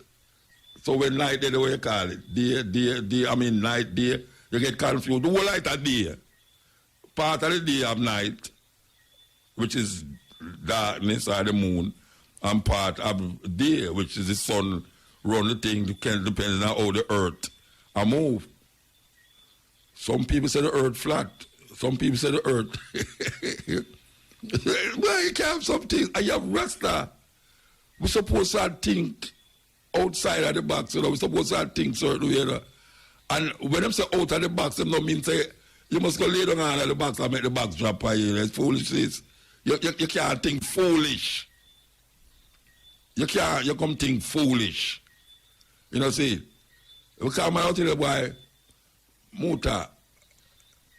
Oh, what you talk about, say, the earth a move. Because him say the sun a move. Him say the sun a move because when him get up in the morning, the sun over there, so. And at the evening, him say the sun over the other side. And him say the earth, the sun a move. We say, brethren. We say, brethren, look at man. You see, all them reasons, you know, it get me ignorant, you know, so I have to walk from them reasons, you know. If I was first time now, I get vexed and cuss, you know, but me get vexed on myself and walk, come here and say, why would I want to go in a conversation with if it's the sun move or the earth move, and if the earth flat, or if the earth, I mean, really, you know, them reason they just not, it shouldn't be a reasoning to a man who aside certain consciousness and certain level of understanding. It shouldn't even come in our mind because scientifically, I'm supposed to embed certain scientific consciousness in him mathematically, because maths can solve everything. Maths can solve everything. You know, see? And if you give him maths for some belief system, supernatural thing, no, you'll get confused. Like when a man said the four corners of the earth. The reason why it's the four corners of the earth, because white people, they believe, say, the earth is flat and it have corner. A circle have no corner. But white people, they believe that because them feel that the earth is flat and if you go too far, you're going to drop off. You can't come off of the earth, you know, unless you go up. It's just simple. So when a man say four corners of the earth, how will people use it frivolously? They don't just use it because they come up in our world and say that. But if you think about it, you know, you stop using it. It's like if you think about the God concept. If you think about God, you know, everybody call nothing where you talk about God. You know, see? Because God become almost like a frivolous saying. You know, see? Even the idea say, Haile Selassie is God. What you mean by that? What you mean by that? Because you're going to start to know add supernatural, superstitious things upon Haile Selassie. You can't make Haile Selassie more or less of who he is. He is Haile Selassie already. You can't make him greater or you can't make him less. It's just simple that. Haile Selassie is Haile Selassie. Full stop. I and I say that. I and I pick him out of the crowd and say, you see him? I and I guide now to our liberty as Rastafari. So we recognize him as the center and the pinnacle of our existence. Haile Selassie. So when a man actually say, Muta, I'm not saying me Muta, you know, because I'm not saying me customer. Even when me and Ian boy them used to argue. And I say, why you talking and no Rasta talking, you know, Muta? I say, why are no Rasta talking? That's why I don't feel a Rasta idiot. Because when you don't hear one Rasta, you don't feel every Rasta you not listen to. But that is the beauty about Rasta. You have movement of thinking and thought that guide certain people. So you move from one level to the next level. It don't mean so because you're reason a certain way, you're not Rasta. You know, see, because if a man tell me say I'm a Rasta, you know, I not say I'm a Rasta, you know. I not tell him I'm a Rasta, him say I'm a Rasta, I'm a Rasta. You know, see, all when I see my teeth, I tell him say I'm a Rasta. He might tell me say I'm a Rasta. But when you reach a stage where you realize that there's certain things that you need for really comprehend in your consciousness and think about in your consciousness, that you have to say, all right, recognize that Rastafari is a liberty, Rastafari is a certain way of looking upon the earth, and Rastafari is how you get involved in the liberation of African people. Because you have to free yourself before you try to free others, you know. And right now we say a whole heap of man that try to free the whole world. And I talk about Rasta rule the world and all them foolishness say. You understand? And I have some really weird things and I tell you, say, Haile Selassie, I go wipe out this and that. Why you want to do that? Why Haile Selassie want to do all of these things? I mean, because I read Bible, God go come for him earth and kill all the wicked and carry him go to Zion and all them something there. Zion is a holy place, no sin can enter. What you talk about? Which part of the earth have no sin? Unless you go talk about Zion, there's a place in the sky now, which is not now, get me mad now when me hear a man a Rasta talk about. Well, you know, brother, this died today, you know, and I'm gone to Zion. What am I say? Gone to Zion, that means I don't want to go to Zion. Appear dead people there at Zion. If me dead, me go to Zion. But if me not dead, me don't want to go to Zion. So it's pure dead people go to Zion. A Christian talk, that you know, Christian talk, Rasta talk about heaven. Me a Rasta sing the other day. What am I say? I'ma go up in the sky where the streets is paved with gold. I hope you sing that. Some artists that they hear man sing one big tune to I think I play sometimes a big tune, The man talk about him going up to the sky and the streets paved with gold. I say, wow. Locks. Enough locks too, I say, oh, a Rasta taught them way there, and I sing it. Oh, man, Rasta man, I sing about streets paved with gold, and that's where I run from. You know what people go to England because them think that the streets of England was paved with gold? Because I'm here about Queen Elizabeth, what's your name, Queen Elizabeth. Them think about Queen Elizabeth, and I say, I want if it's a deliberate, my tongue twist. My tongue twist because I want deliberate to say something, but you know. Whole heap of black people go to England because them think say the streets of England was paved with gold. And when them go up, them go find the coal and Queen Elizabeth. Is that Sometimes it is better to suffer in your own country than go to the next man's country and suffer. And that may I say, life teach me that sometimes it's better you go and suffer in your own country than go to the next man's country and suffer. You understand? You can't walk on the road of England and pick a breadfruit and so ackee. You can't do that. You understand? You cannot pass a man yard at Jamaica and see mango on them tree and say, excuse me, sir, I beg you to your mango. Them say, oh, you mean? You have a bag? Take some mango, man. You understand? And you know, you take liberty. And every day you go down there for mango and start bringing all your friends down there for the mango too. You think you can't do that in England? You think you can't do that in England? You can't do that in England. You can't do that in Germany. You understand? So I said, oh, the reality of the situation is that now. Oh, we, as Rasta, are sing about streets of gold. Up there where? When I just come side Rasta here, said Zion are Ethiopia. So how come Zion full of pure dead Rasta now? Why we are sing them song there? Why we are sing them song there?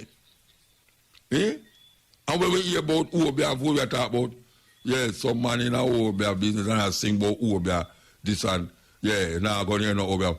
Like the brother, the song we are playing now, Jesus. Say, Jesus, if you don't go to Obia, man, and all them something there.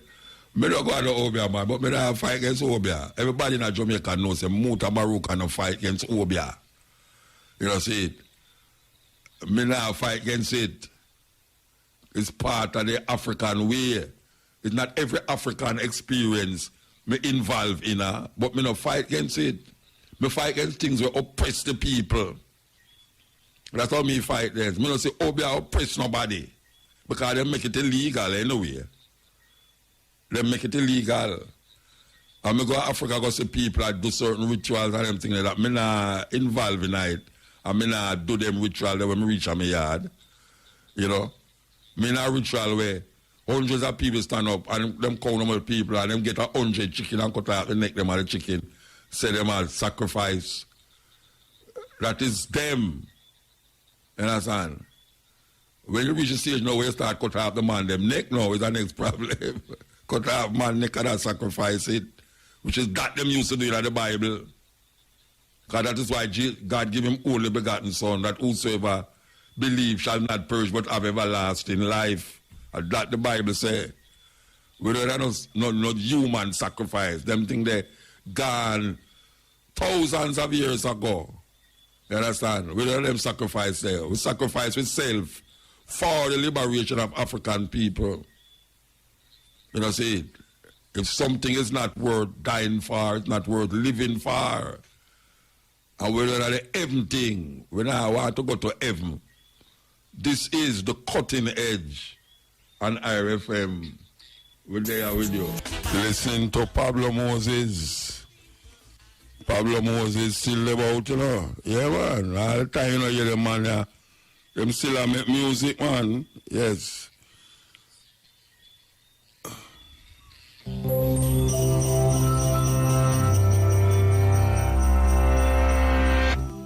This is the story of 3 plastic bottles. empty and discarded. Their journeys are about to diverge, with outcomes that impact nothing less than the fate of the planet. But they weren't always this way. To understand where these bottles end up, we must first explore their origins.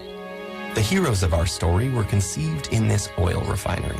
The plastic in their bodies was formed by chemically bonding oil and gas molecules together to make monomers. In turn, these monomers were bonded into long polymer chains to make plastic in the form of millions of pellets. Those were melted at manufacturing plants and reformed in molds to create the resilient material that makes up the triplets' bodies. Machines filled the bottles with sweet, bubbly liquid, and they were then wrapped, shipped, bought, opened, consumed, and unceremoniously discarded. And now here they lie, poised at the edge of the unknown. Bottle 1, like hundreds of millions of tons of his plastic brethren, ends up in a landfill. This huge dump expands each day as more trash comes in and continues to take up space. As plastics sit there being compressed amongst layers of other junk, rainwater flows through the waste and absorbs the water-soluble compounds it contains. And some of those are highly toxic. Together, they create a harmful stew called leachate, which can move into groundwater, soil, and streams, poisoning ecosystems and harming wildlife. It can take Bottle 1 an agonizing 1,000 years to decompose. Bottle 2's journey is stranger, but unfortunately no happier. He floats on a trickle that reaches a stream that flows into a river, and a river that reaches the ocean. After months lost at sea, he's slowly drawn into a massive vortex where trash accumulates, a place known as the Great Pacific Garbage Patch. Here, the ocean's currents have trapped millions of pieces of plastic debris. This is one of 5 plastic-filled gyres in the world's seas, places where the pollutants turn the water into a cloudy plastic soup. Some animals, like seabirds, get entangled in the mess. They and others mistake the brightly colored plastic bits for food. Plastic makes them feel full when they're not, so they starve to death and pass the toxins from the plastic up the food chain. For example, it's eaten by lanternfish. The lanternfish are eaten by squid. The squid are eaten by tuna. And the tuna are eaten by us. And most plastics don't biodegrade, which means they're destined to break down into smaller and smaller pieces called microplastics, which might rotate in the sea eternally. But Bottle 3 is spared the cruel purgatories of his brothers. A truck brings him to a plant where he and his companions are squeezed flat and compressed into a block. Okay, this sounds pretty bad too, but hang in there. It gets better. The blocks are shredded into tiny pieces, which are washed and melted so they become the raw materials that can be used again. As if by magic, Bottle 3 is now ready to be reborn as something completely new. For this bit of plastic with such humble origins, suddenly, the sky is the limit. Yes. Listen to Dean Fraser. This is the Cutting Edge and I FM, you know, so we'll be back here a little more from 2 o'clock, 2 p.m. to 5:45 with the Stepping Razor, the art of war. Jamaican musicians, versatility. That's what them call it, man, versatility, man. I bet you don't tell me how we show them a play. It's me again, Ja. That's where my play. It's me again, Ja. Okay. Yeah. Okay, so I come down to the wires, you know. I come down to the wires. I believe in life after death, but I don't think it's got a thing to do with reward and punishment. Religion is always in the control business. And that's something people don't really understand. It's in the guilt-producing control business. And if you have heaven as a place where you're rewarded for your goodness and hell as a place where you're punished for your evil, then you sort of have control of the population. And so they create this fiery place, which has quite literally scared the hell out of a lot of people throughout Christian history. And it's part of a control tactic. But wait a minute, you're saying that hell, the idea of a place under the earth or somewhere where you're tormented for an eternity, is actually an invention of the church? I think the church fired its furnaces hotter than anybody else. But I think there's a sense in most religious life of reward and punishment in some form.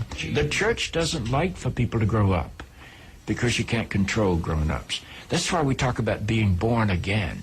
When you're born again, you're still a child. The people don't need to be born again. They need to grow up. They need to accept their responsibility for themselves and the world. What do you make of the theology, which is quite prominent these days in America, which is that there is one guaranteed way not to go to hell, and that is to accept Jesus as your personal Savior? Yeah, I grew up in that tradition. Every church I know claims that we are the true church. And they have some ultimate authority. We have the infallible Pope. We have the inerrant Bible. The idea that the truth of God can be bound in any human system, by any human creed, by any human book, is almost beyond imagination for me. I mean, God is not a Christian. God is not a Jew or a Muslim or a Hindu or a Buddhist. All of those are human systems which human beings have created to try to help us walk into the mystery of God. I honor my tradition. I walk through my tradition. But I don't believe my tradition defines God. I think it only points me to God. You and I are emerging people, not fallen people. Our problem is not that we are born in sin. Our problem is we do not yet know how to achieve being fully human. The function of the Christ is not to rescue the sinners. Do the Gospels contain eyewitness tradition?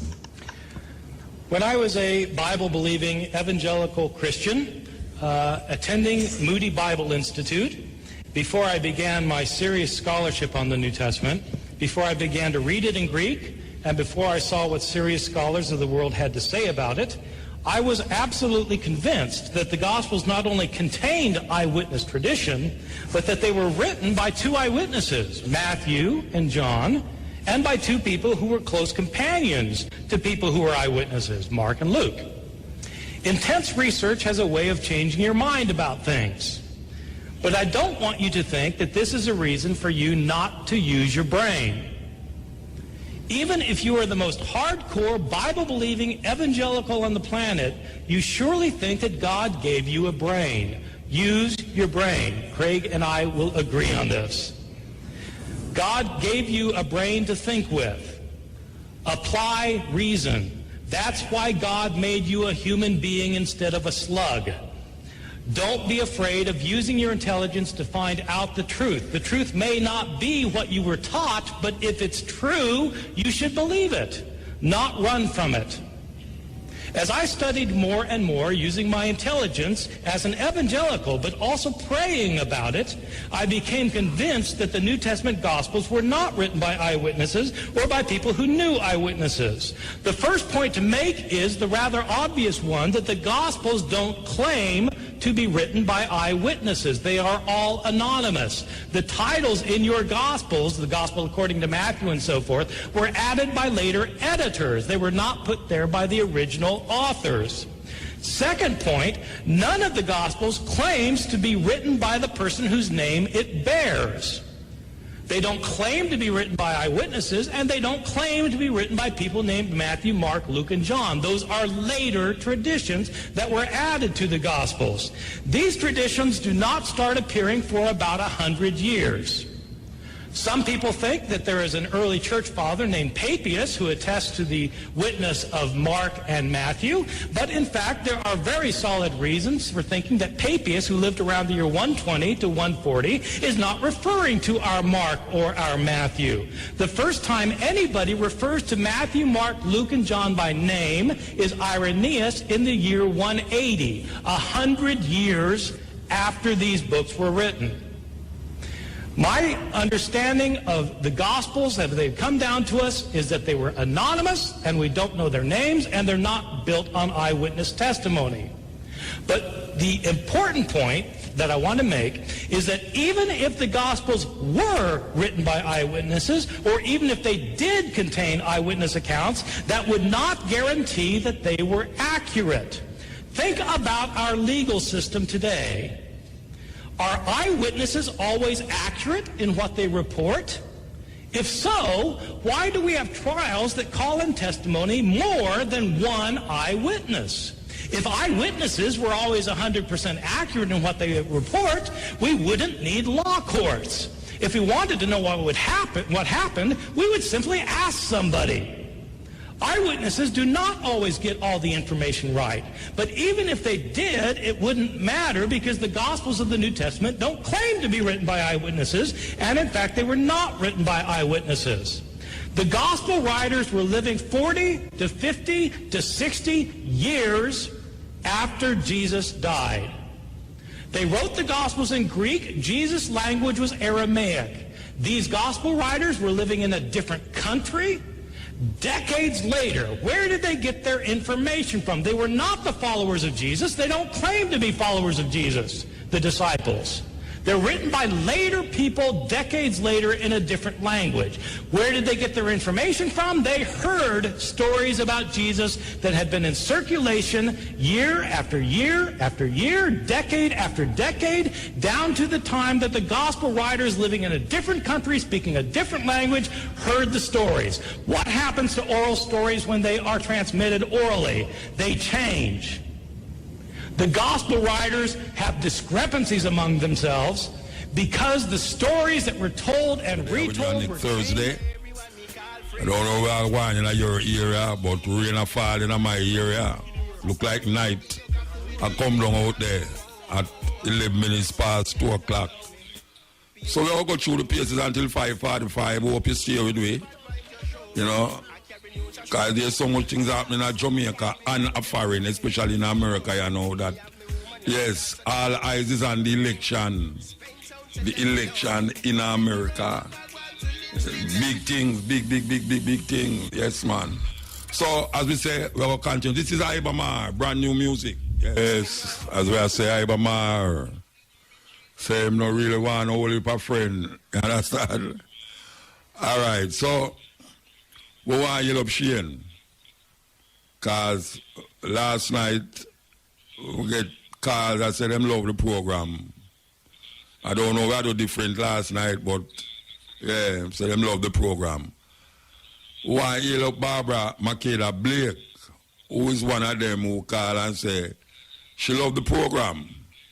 So we give thanks. So we hope you will sit down and listen to this one, and all those who was with us last night, I hope you not sleep. Well, my listener them not sleep still. My listener them not sleep. Because when them done listen to me 2 o'clock, them go watch TV, Netflix. They go watch Netflix. Anyway, something will bother me from the other day, and every time I forget to say it, because the other day we did have a whole heap of excitement about the prisoner them and the ones them who in a prison were never charged and never got caught. Man are dead inside there.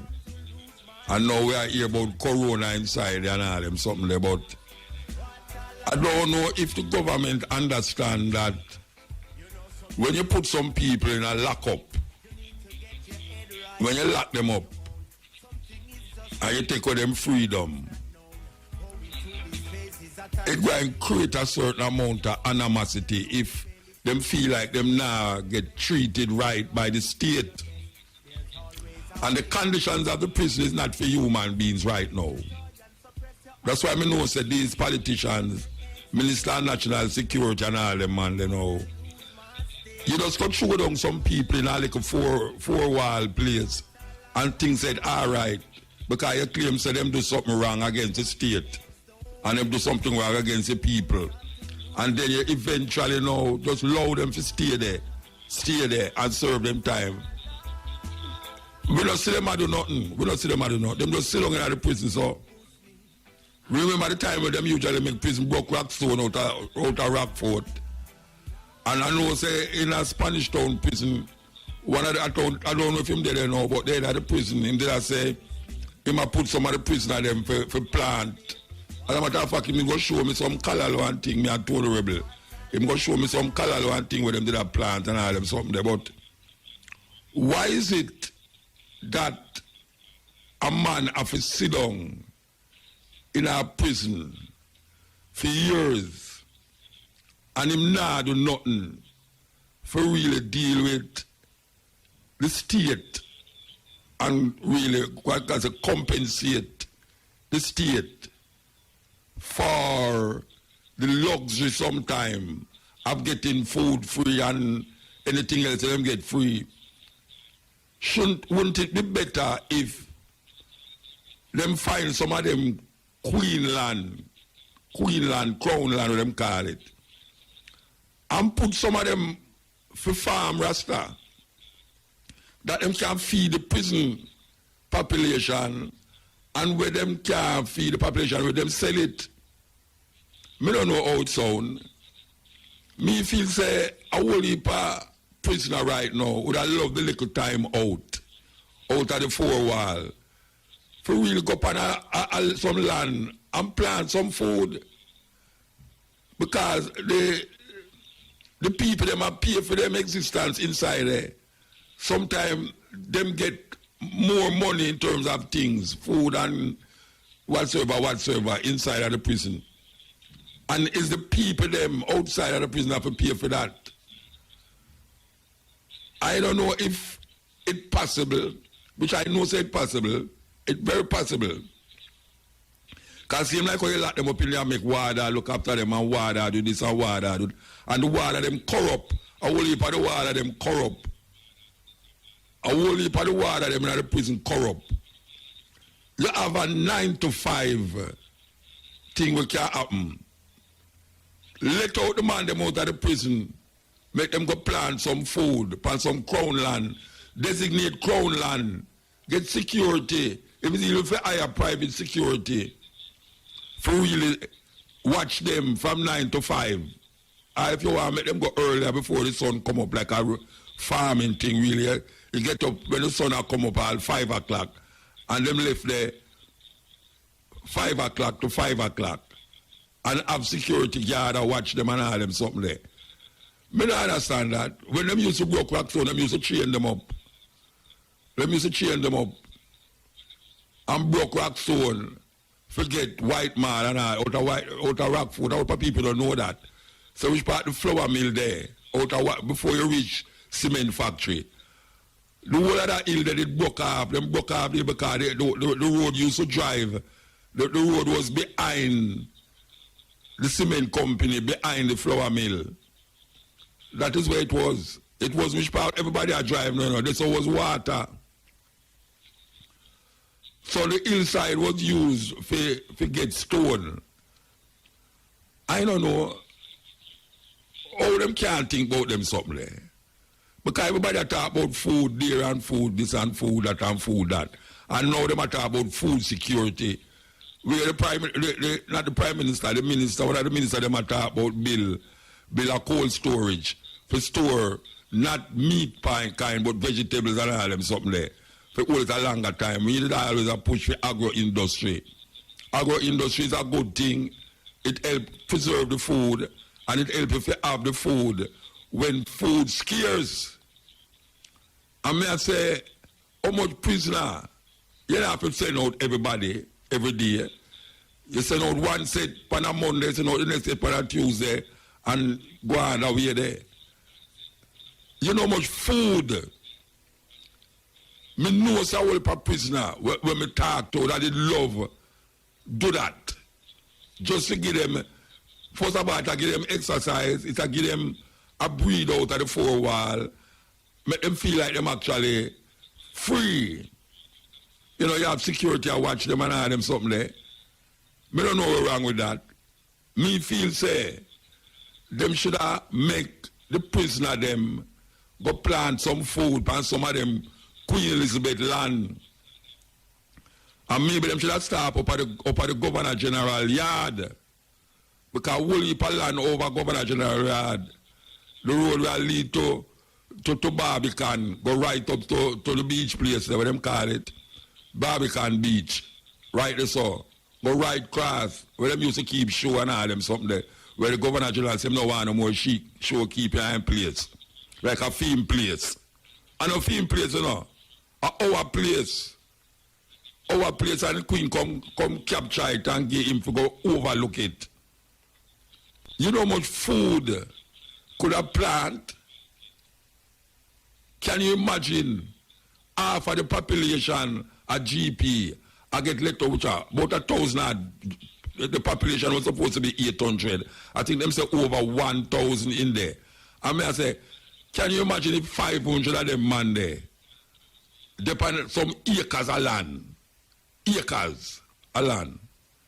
Can you imagine if them depend acres of land and then you just see vegetable and plant and all sort of vegetable and yam and dashing and cocoa and all them something there. You know how much vegetable that? Eh? And them can feed the population in the 2 prison them. And no, more than 2 prison them are. Them are prisoners all over the place right now because sometimes I feel like a prisoner even though I go downtown. You know what I mean there? Sometimes a prison at 4 walls and 1 window, you know. Sometimes it's in your mind. So, may I suggest that, you know? May I suggest that? Yeah. So, we are going to go back to the rich innocence, you know, but... yeah, we are going to go back to the rich innocence, as I say. But we have the thing we were talking about a while ago about the prison. The prison business is really a problem. All right. So, we are saying about prisoners should have planned some food. Hey, I don't know how much of you can remember.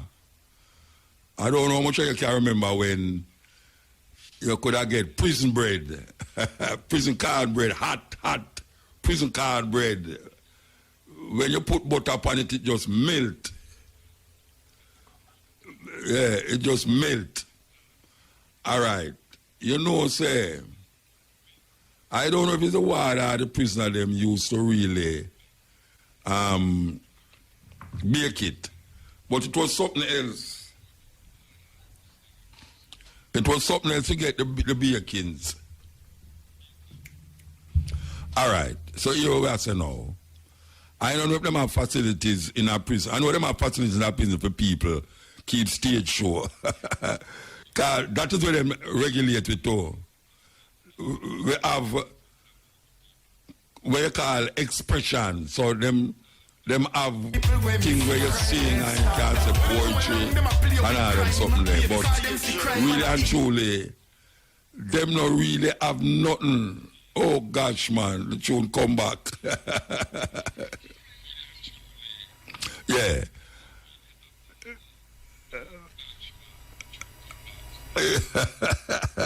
All right, sorry about that, yes. Them not really have nothing. I don't know in the prison. I don't know if them have it, like you talk about like bake. You know, you can bake things, you can make certain things and send it go out there. Like that's how I'm gonna have the prison bread. You know, prison bread is nice to me. Them days I live downtown, down south there. When you know it's a prison bread, I don't know if it's which day. I think at Thursday, people used to go out there go buy them prison bread. All right. That was productive. Productivities. May I say now, why is it that the government can set up something where, just like the prison bread thing, you can go buy prison bread. I don't say them for say everybody go down to prison, you know, because them times different, you know. You can't do that again. Per weight there. But the planting of the food, to me, is not only critical, but also for the minds of the ones them in a prison. Mind. Because it's a mind thing now we are working with, you know. Mental. And we see a whole heap of ones in there get mentally ill. Some people in there, how much years now, and the isolation just stagnate them mind and stagnate them thinking. And everybody can stand by themselves, you know, isolation, especially when you see man who you don't like in there. Especially if you know say you're not guilty or something, you're there with man who guilty. You know, when a man tell you say you murder somebody, you never murder them, and you in a prison with man who murder people, it's like you get other man against them. Me say that them should have really look into it.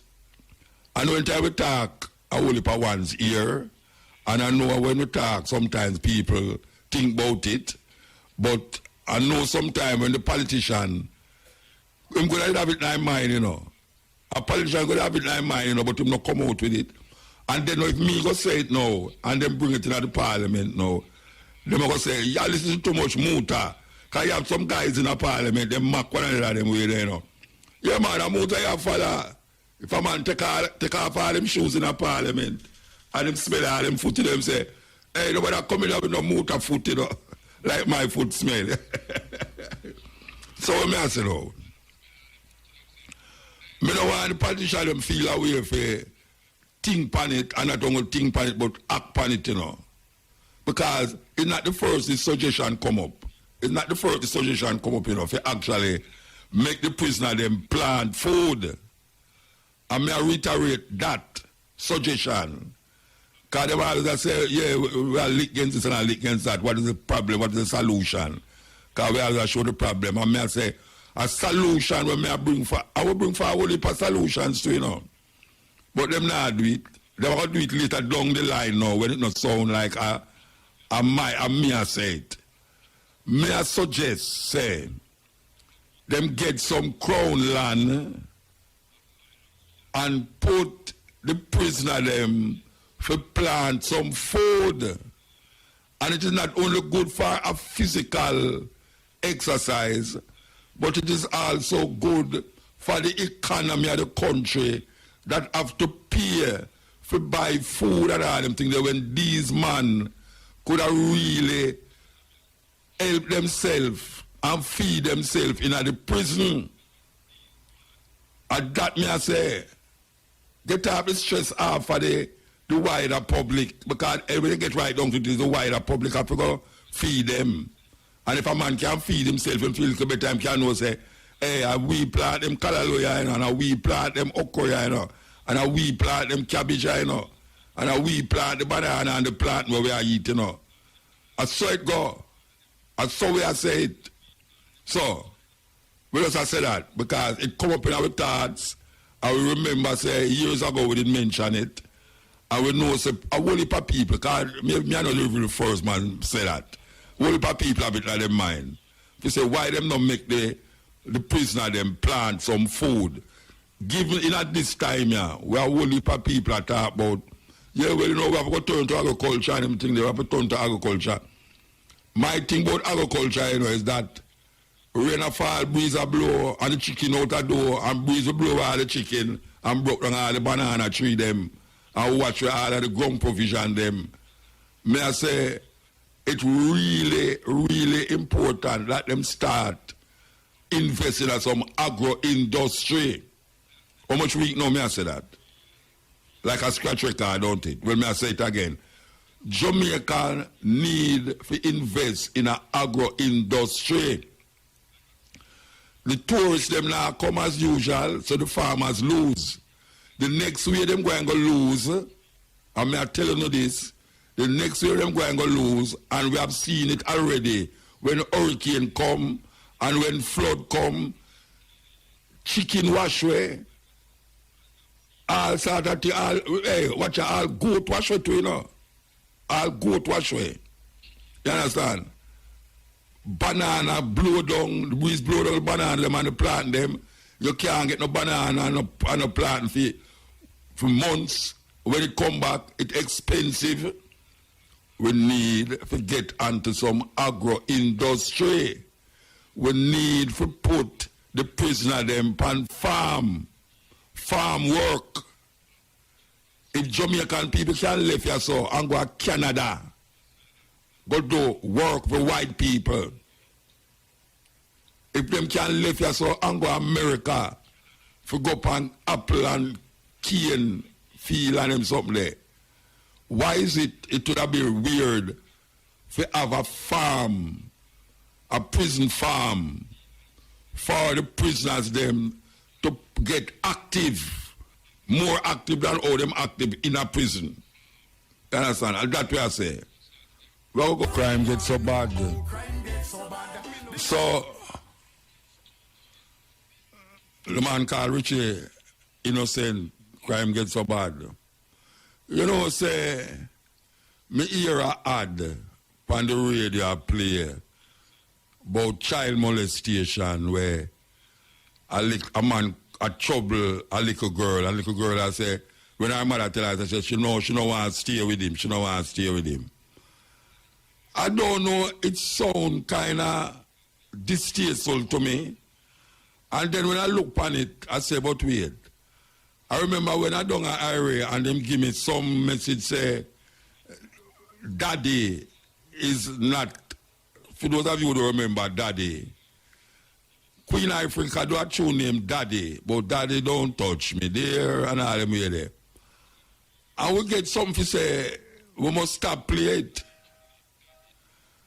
I don't remember how much people know that, or how much of the DJ they remember say, them as team say we must play that tune there. Now, that tune there to me, I never see it as distasteful. And I hear like them I say distasteful. And them have that ad there on the radio I play every hour or every half hour with the little girl and the man. And me I say it's totally distasteful to me. I don't know how the one them see it. I don't know how the one them see it. I know where them I try say. And I know where them I try push. But I know something where I would want advertise that way there. I know why I put it that way there on the radio.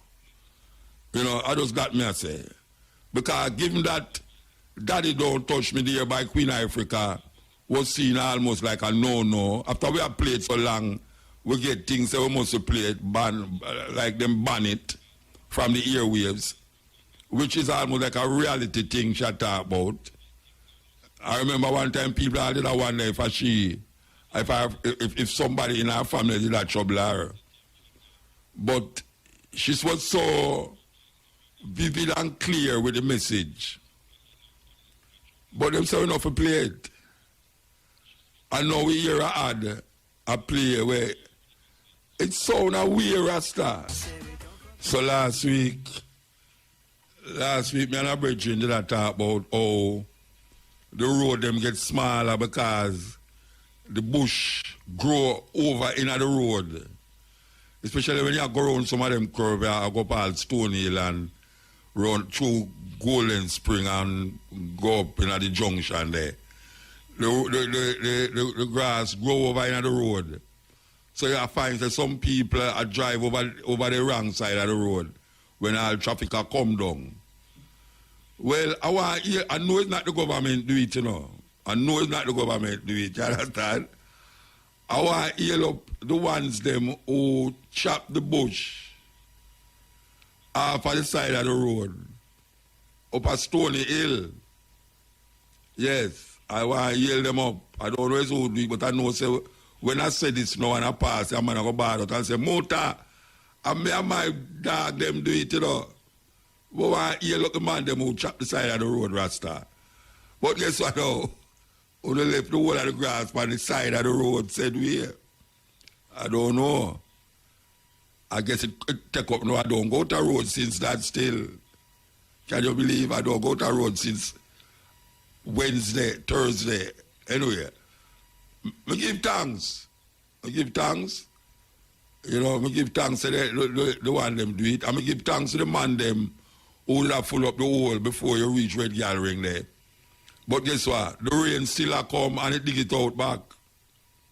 Well, I don't know what happened to Jamaica Road them, but the man them kind of do it good still, you know, but them not have the things and the necessary things them for do it. So, we see say it dig out again, so the traffic have to slow down two-way. If you go down half a Stone Hill and if you come up after you pass Red Gathering, it dig out again. So the traffic them slow down long so. we don't know what happened so. Plus we see some hole that develop on Calside Spring Road. Some hole, some big hole. You know them kind of hole we can hold man in there. You still can look down in there and see a car down in them hole there. Believe you me, no. I don't know what the government say them don't have no money. So all of the man them who is politician, the representative for the area them, want to remember say them don't have no money to do nothing about road. So now I forgot to thief some money out of some other little bag and fix the road. But I may ask you, please wait till the rain done. Because obviously you can't fix road. I don't know. The Chinese them make road and it will work out. The French them come make road. Jamaican contractor them, I don't know, is it wrong, we don't know. Why only employing shoemaker? Why only employing people who cut grass for make road, for fix road? Why only those stand up over the people them when them do the road? Why to the supervisor them who's supposed to stand up over here and make sure that the work done properly? Why is that the government do have a guarantee pan road fixing? That it guarantee to stay maybe 6 or 1 year. And if it have a repair, they have to take the responsibility. The contractor have to take the responsibility for repair forward the road. It can't keep going on like that, brethren. It can't go on like that continuously. You know, see, appear new car I see on the road. Then I see one itch up. The same hole up a red gallery there, so after you pass red gallery, I come up. I see a little car itch up in one of the hole them. And everybody come out and I look at it. Because them car, you know. Them come out and I look at the car in the road, in the hole. And something, I don't know how them get it out, but obviously, them could have easily lift it. Because that little car, 6 man can go around at 1, 2, 3, lift, move, and throw it back out of the hole. But everybody come out there and look at it. You know, it's like, yeah, them two nice bomb car out of hole. Anyway, as a car we can bomb. This is the separate razor looking upon things at times in Jamaica. Especially where I look at where I go on. In America, the thing get tight. I don't know how much people hearing about the thing get tight. When I say tight, I really like tight. The way tight. You know, I hear that this is the latest news I get, that the court them, well, for those of you who don't know, Donald Trump decides say he might go lay some lawsuit in Philadelphia, in Arizona, and I think Nevada, one of them states. Anyway, it's weird because in the one where he lead, he have some people who go there and I tell them, say, just stop the vote. And in Philadelphia, they must say, stop the vote. The Trumpian people, they must say, stop the vote, stop the counting. And in the other state, they must say, don't stop the counting. I hear the people, they must chant it. And I tell you, say, the newsman, them dangerous, because they must juxtapose between the same people them from Trump say, stop the vote, stop the counting. And the next state where them say, don't stop the counting. It's ironical that him want them stop the count. Which part him did I lead? Well, that is Philadelphia. Not Philadelphia, Pennsylvania. Well, Philadelphia, that's what. Pennsylvania. Well, you will say no. Him take out a thing against Georgia and Michigan and Philadelphia and Pennsylvania. It said judges in Georgia and Michigan quickly dismissed Trump campaign lawsuits Thursday, this is today, undercutting a campaign legal strategy to attack the integrity of the voting process in states where the result could mean President Donald Trump defeated. That might do, you know, because you remember say them state where they're on the balance, anyone could have win. Them state there, Michigan, Georgia, Yeah.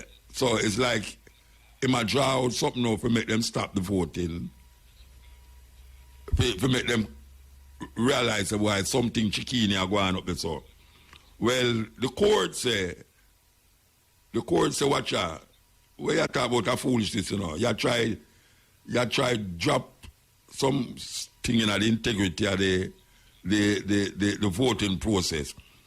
The rulings came as Democrats, Joe Biden, inched closer to the 270 electoral college votes needed to win the White House.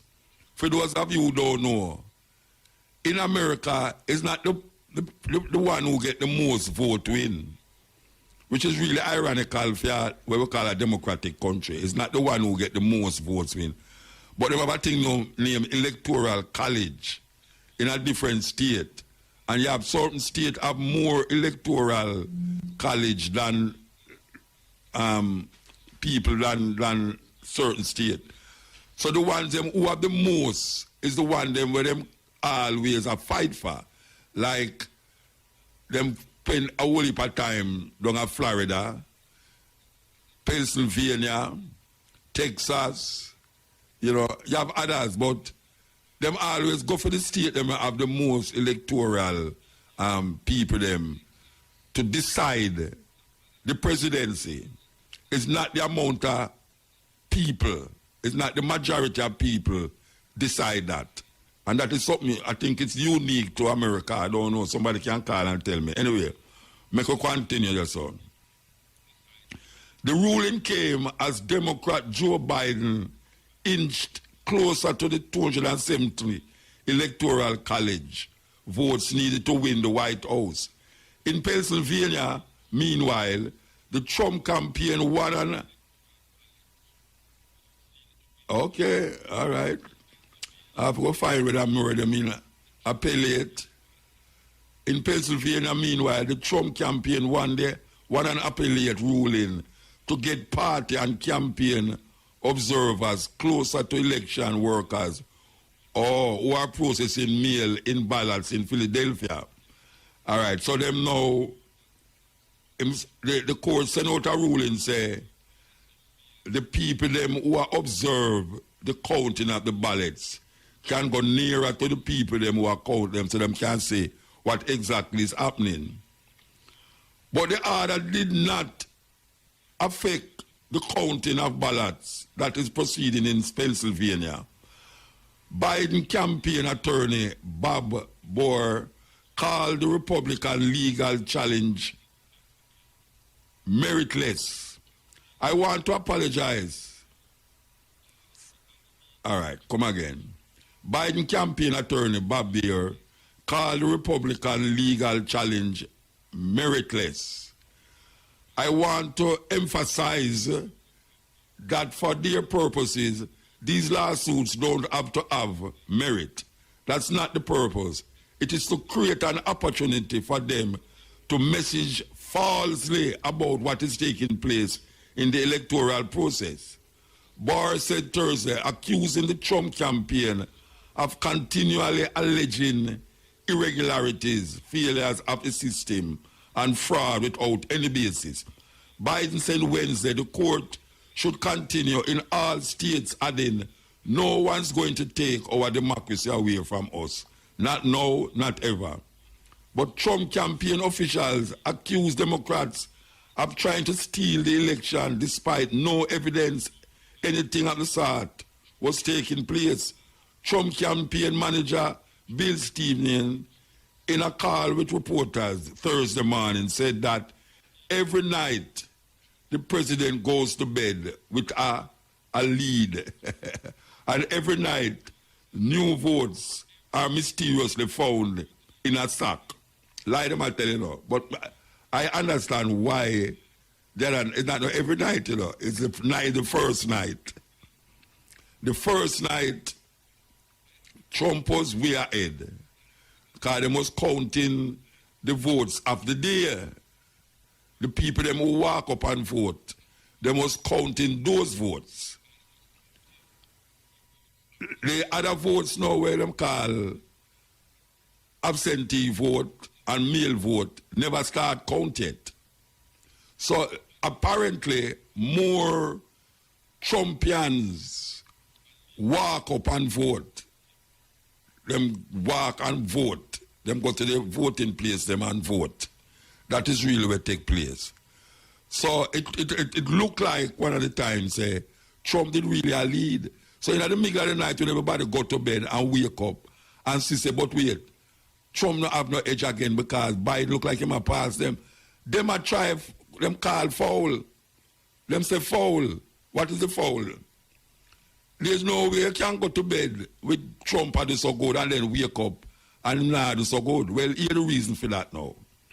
Trump did originally tell film voters, say, him no in a no mail voting, because him do a whole heap of things to suppress the mail voting. When I say mail, I'm talking about M-A-I-L, not M-A-L-E. The mail voting. Him do everything to suppress the mail voting. And it is known that the Democrats, most of the Democrats usually do them mail voting. And him try, even the post office, him try. As a matter of fact, him fire somebody in the post office too, because them did not look like them not do what I say. So, on the night of the election, they must counting the people them who walk up, which obviously is film people them. Most of the Trumpians them go to the polling station and cast them vote. Most of the Democrats them send in mail-in voting. When you wake up the next morning, which was Thursday morning, it looked like, say, well, how that possible? How is it that we go to bed and see Trump and do so good, and then we wake up and see Biden and do better? That is the reason. The reason is that them start to count the mail-in ballots them, and the mail-in ballots them show, say, more Biden people them vote by mail. So it push up Biden score. And that's another the problem start with Trump. And that's another my ball all say, them not understand all me hear a Foxman I say, it's weird that you go to bed and see a man the way behind and you wake up and see say him way in front. How that possible? It's possible because them counting the ballot them where people actually send in by mail. So that is where we want to go now. So to realize you know Biden push along, especially in Pennsylvania now.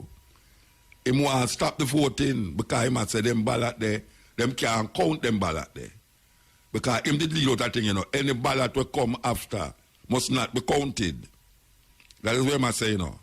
Him no want no ballot will come after to be counted. And him well and know say the ballot them will come after is the ballot them, we mail-in ballot them where more people vote for Biden through the mail. So him did want to stop the counting.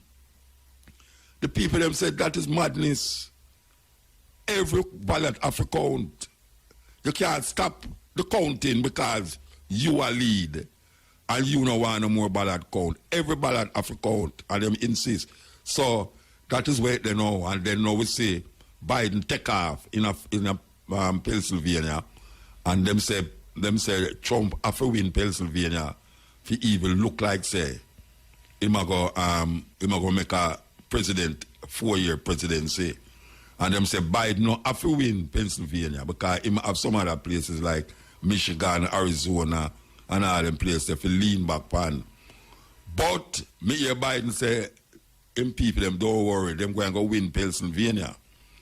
All right, so Trump campaign spokesman Jason Miller said, additionally, legal action was expected and would be focused on giving campaign officials access to where ballots were being counted. We will literally be going through every single ballot, he said, after count in hotly contested Nevada. Trump's campaign has also announced that it will ask for a recount in Wisconsin. Stepien previously cited irregularities in several Wisconsin counties without providing specifics. The Associated Press called Wisconsin and Michigan for Biden on Wednesday. The AP has not called Georgia, Nevada, or Pennsylvania. The Pennsylvania and Michigan complaints largely involved access for campaign observers in locations where ballots are being processed and counted, which is that the court allow them to do now. But the counting must go on. The Georgia case dealt with concerns about 53 absentee ballots in Gotham County. It was dismissed by a judge after elections officials in the Savannah area County testified that all of these ballots had been received on time. Campaign officials said earlier they were considering similar challenges in a dozen other counties around the state. Vote counting, meanwhile, stretches into Thursday. In every election, results reported on election night are unofficial, and ballot counting extend past election day. This year, states more contending with an avalanche of mail ballots driven by fears of voting in persons during a pandemic. That is why more people vote during mail, because they're afraid to come out. Mail ballots normally take more time to verify and count, and results were expected to take longer this year because there are so many mail ballots and a close race. The lawsuits the Trump campaign filed in Michigan and Pennsylvania on Wednesday call for a temporary halt in the counting until it is given meaningful access in numerous locations and allowed to review ballots that already has been opened and processed. The AP's Michigan call for Biden came after the suit was filed. The president is ahead in Pennsylvania, but his margin is shrinking as more mailed ballots are counted. See there? That's what I tell you. So the counting of the ballots from people who mail in them vote is more for Biden. The state had 3.1 million mailed ballots, and a court order allows ballots received in the mail to be counted until Friday if they were postmarked by November the 3rd. In Pennsylvania, the Trump campaign complained Tuesday that its observers could not get close enough to election workers to see the writing on the mail in ballot envelopes to ensure that the envelope contains a signature and an eligible voter's name and address. Ballots without that kind of information could be challenged or disqualified. And it goes on and on and on and on. Yeah, long thing. Yeah. That is the latest news that come out about this now, where the court decides, hey, Trump, where you deal? I discredit you, I come out, discredit how America run them thing. You think a third world country this? Yes, America has become a third world country, I must say. America has become a third world country. Because it's only since the year started, it's only third world country see people run up and down the road with gun and a bun down place and a march through street. And now we hear an election. And man, you know, say, Wednesday night, Trump come out and say, him win the election. All them have a brother there, two hardcore Republicans say, no, that is unacceptable. Him can't do that. Them might tell the MSNBC people, them say, no, we couldn't go behind him with that. Him say win the election when the vote them account. So you know he must set up him Proud Boy them. He must set him QAnon people them. He must set up the militia them, the white supremacists them. Ready. I'm going to tell you, don't be surprised, you know. Don't be surprised if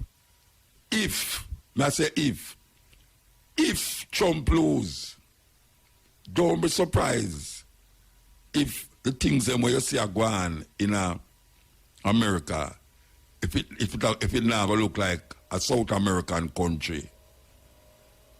Yeah, man. Don't be surprised. Because the way the brother they are going, man, may I tell you, no sacred. No sacred for him. It's a serious thing. So I hope we not get caught in the middle of that. Meanwhile, the COVID is spiking to a level not seen since the thing start in America. Yes, it spiked till it can't spike no more, and it has spiked more too. Here, Trump say I'm going to fire Fauci. I hear the conspiracies them I say Fauci and Trump and the World Health Organization was the ones who was conspiring against the people of the world. Yes. Somebody at the beginning I hear say it's Trump send a Chinaman go to China and all sort of conspiracy go around the thing. But now Trump fired the world, him not fund the World Health Organization again. And then Trump now I look upon and say, wait till the election done and I win. Fauci, but you know, them same can't fire Fauci because he man no Fauci boss. But guess what? You have a whole heap of people. That's why I'm sure you say America is divided. It is divided into what we call now, you can't tell the difference between the racist them and who is not racist. Because if an election cannot run so, where two people are run, and one for the past 3 years is labeled a racist, a bigot, a narcissistic person, and all the things that you can find for call a person. Yet still, millions of people have voted for him. Millions of people have voted for him. I hear him get mad the other night when him find out, say, what name? Biden have the most votes, the popular votes them. I don't know if the people them say like a strip thing I go around where Trump and mash up the whole of the White House. He will mash up the whole of the White House because I'm vexed. And gets his shoe them and play behind it. Anybody know the tune where Peter Tosh sing where we can't play on the radio? Which one of them did it? You know, so I'm going to live on radio for say, we can play that tune there. Yes, man. I'm going to live for say, I play that tune there and nobody no trouble me, you know. But Peter Tosh have a tune there about the beautiful cloth. Very beautiful cloth. It's a be beautiful sea, beautiful cloth. And you hear the tune I play by it and Trump and match up the play. No, I tell you, all right. You see, if certain people say that now, them swear to blind say Trump, you know, and them go spread it down. You see it? Trump and mash up the White House because him lose, you know, and it's acting thing, you know, but it looks so real. You understand? You know, them set it up, you know, it looks so real. And the tune I play behind it, I like, them I play like say him I say it to, you know. Yeah, man. Oh, beautiful cloth. Oh, beautiful cloth. You know,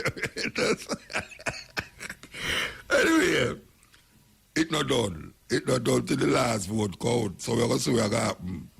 And you never can tell you that. I say, the man there seems as if him some link with St. Thomas, you know. Donald Trump. He have some link with some St. Thomas mother, you know. Yeah, man. Raise your hand if you never, if you're Obia. When the brother sing the tune about Obia, and if you never go to Obia man yard, you tell all of you there. When I tell you, say, me never go to Obia man yard, you know, but Obia man come to me. That's a matter of fact. He will come to me for advice. I want to borrow some of my book them. Yeah, man, years ago, we live a man thing of here, you know. You know, like, if say what Obia man, you know, that's a joke. Because if you clap, you have them run. And it's a little Obia man when people go to him at the area, you know. We call him Daddy. Daddy we call him, you know. An old man. And time I walk come down there, you know. you can't see him up on top of the hill and walk come down and you can't cook food and dinner everything and him not reach up at the bottom of the hill, you know. But when him come down, him as I come down for some book, you know. Like 6 and 7 books of Moses, some the Lawrence book and all them things there. Because we read them book there. You know, we read all of them book there. And well, then him have 6 and 7 book and him go on like now say, him know where I go on, you know. So when him collect the money down and tell the people, when him read 6 and 7 book of Moses, you know, him really carry it out, you know, and say, well, this is what you must do and this is what you must do and all them something there. That time will I know where I go on. And some thiefing people, them too, you know, them thiefing Rasta. They might know how about it, and some thieving people. I give Obi a bad name, you know. You might never give Obi a bad name. Anyway, this little old man has a bar my book them. So, me don't know which part him living at the hills, you know. And one day me a pass and me hear him call me. I'm say, wait, and yeah, so you live daddy? Because we have call him daddy, you know, and, you know, we like him still, you know. And daddy, me never know, so yeah, so you live. And him come on my yard. Anytime him want a book for really trick the people them with, because him show them, you see it, you have the 5 books of Moses. Well, I have the 6 and 7 books of Moses. And this is, you have certain connotations in it where you're supposed to work with, you know, you have to work with these things, but it's not anybody can work with it. And that's all. I say, it's about the trust me, you know. The man scared, you know, Rasta. The man scared. The man frightened. Hey, if you sit down with him, you know, and a little thing like a lick against a wall or something, it's like you want to go home. It's like you want to go home. Anyway, it's a weird thing. So, me I said, oh, Donald Trump look like, say, he have some connection to Jamaica. Because a man they say and do some things where just say we let home do them things and get way, you know. And he just come like him never do it, you know.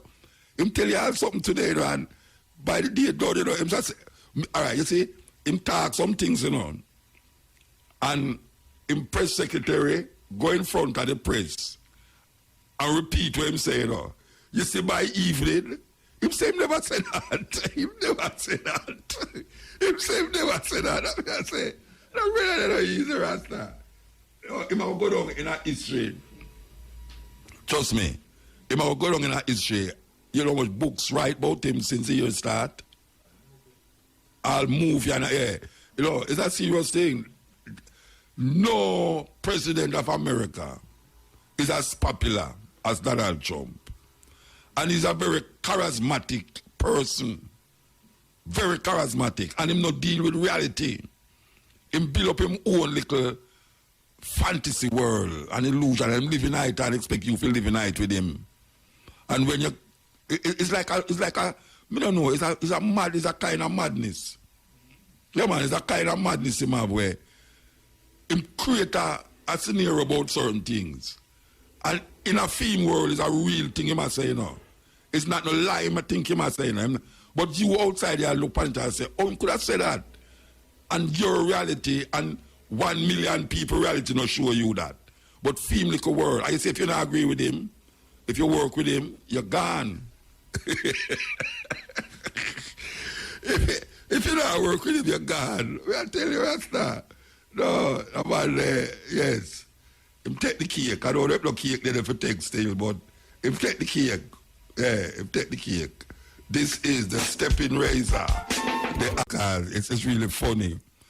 You know, so me hear Trump asks America and him people them at work if him can pardon himself. No matter ask if he can pardon himself, you know, as the president. Being the president, can I pardon myself? No, I tell you that. No, all them people in the White House who I work with him, them smile with him, but when I'm going to the bathroom, they say, I want to get out of here, man. This is crazy. This is crazy, man. You know? Because the man talks some things where you can't believe, say the man has said these things. But yet, him have the people them. Him have the people them. Him is like a cult following, you know. Because you see, if him lose, and him really realize him lose, and him say, well, this and this and that, a civil war in America, you know. If him really realize him lose and him not take it, it's a civil war, you know. You don't want a civil war in America, you know. Because you see the civil war, it's going to be now. It's going to be Trumpians versus everybody else. And you have some white boy there in the south there, you know, and long all the Georgia and them place, you know, Ku Klux Klan man them, you know. A black and white business that go on there, so, you know. Yes, a black and white. You understand? Especially like how this year, they do well and get back at what took place in the streets in Oregon and Portland and Seattle and all them places. Eh? It's a really, really weird thing. A really weird thing. So we just hope say the thing work out for America, you know, because if it don't work out for them, it not work out for we, you know. I don't want me to know that, you know. If it don't work out in America, it not work out for we. Because our leaders is some like a baby Trump, you know, infant Trump. Them is Trumpians. You know, see, them a take them cue from America. It's just so it go, and that is unfortunate. This is a stepping razor, the art of war. So this is the part of the program where we feature African names for today's children, and not only children, but even parents too. Yes. So I want to give you some female names first. And all of these names in the female is Ethiopian names. So I could go. Tesfa. T-E-S-F-A. Tesfa. Tesfa. Oh no, sorry. I could go again. This is really the male name. The male names we're giving out first. Tesfa. T-E-S-F-A means hope. Tesfa means hope. Tikur. Tikur. T-I-K-U-R. Tikur means black. Netifnet. Netifnet. N-E-T-I-F-N-E-T. Netifnet means freedom. Makonnen. Makonnen. M-A-K-O-N-N-A-N. Makonnen means ruler. Makonnen means ruler. So we have Tesfa, T-E-S-F-A, Tesfa means hope. Tikur, T-I-K-U-R means black. The Tefna, Tefnet, T-N-E-T-I-F-N-E-T means freedom. And Makonnen, M-A-K-O-N-N-A-N means ruler. So we go to the female now, which is not Ethiopia, it's West Africa. Nkechi. Nkechi. N-K-E-C-H-I. Nkechi means loyal. Loyal. Njiri. N-J-E-R-I. Njiri. Njiri means anointed. Njiri means anointed. Nini. Nini. N-I-N-I means industrious. Industrious. Okolo. O-K-O-L-O, Okolo, means friendly. And Ama, A-M-A, means happy. So that's female names. Nkechi, N-K-E-C-H-I, means loyal. Njiri, N-J-E-R-I, means anointed. Nini, N-I-N-I, means industrious. Okolo, O-K-O-L-O, means friendly. And Ama, A-M-A, means happy. That's the names for today. A straight reggae. You hear that?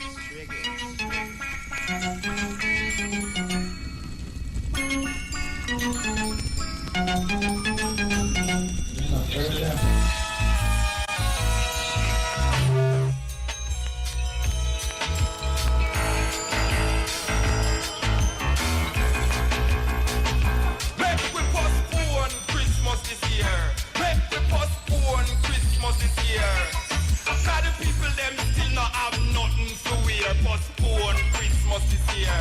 Make we postpone Christmas this year.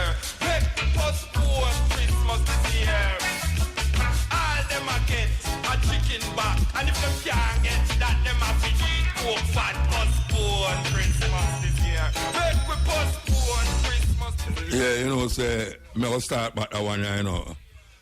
Me go start it back. Believe you me. Yours truly. I give a message to the people them right now in this time, yeah. Yes. There are better things we do with our money right now.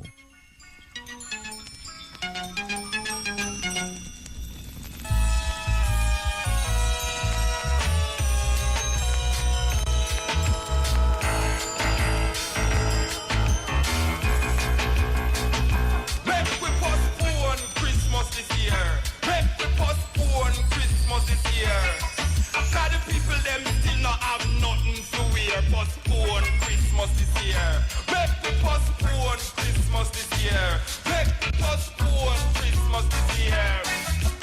All them a get a chicken back, and if them can't get that, them have to eat pork fat. Postpone Christmas this year. Make we postpone Christmas this year. Make we postpone Christmas this year. What a plight, what a fighting, still no right. Man I get shot in a broad daylight. Postpone Christmas this year. Make we postpone Christmas this year. Make we postpone Christmas this year. Yes, my friend, another Christmas again. Run, come look, big pot a cook. Store them a grin, fill me pocket in. Them a swing, what a thing. Make we postpone Christmas this year. Make we postpone Christmas this year. And the present that you give to your friend, you have to borrow money, to give to them. And all you just do, just spend. Postpone Christmas this year. Make we postpone Christmas this year. Make we postpone Christmas this year. What a plight, what a fighting, still no right. Woman still a walk the street at night. Postpone Christmas this year. Make we postpone Christmas this year. When the year done, I have fun. I look on them, I write check with pen. Them owe so much, them lose touch. Look ya now, some of them a bow. What a thing, them a go round in a ring. Postpone Christmas this year.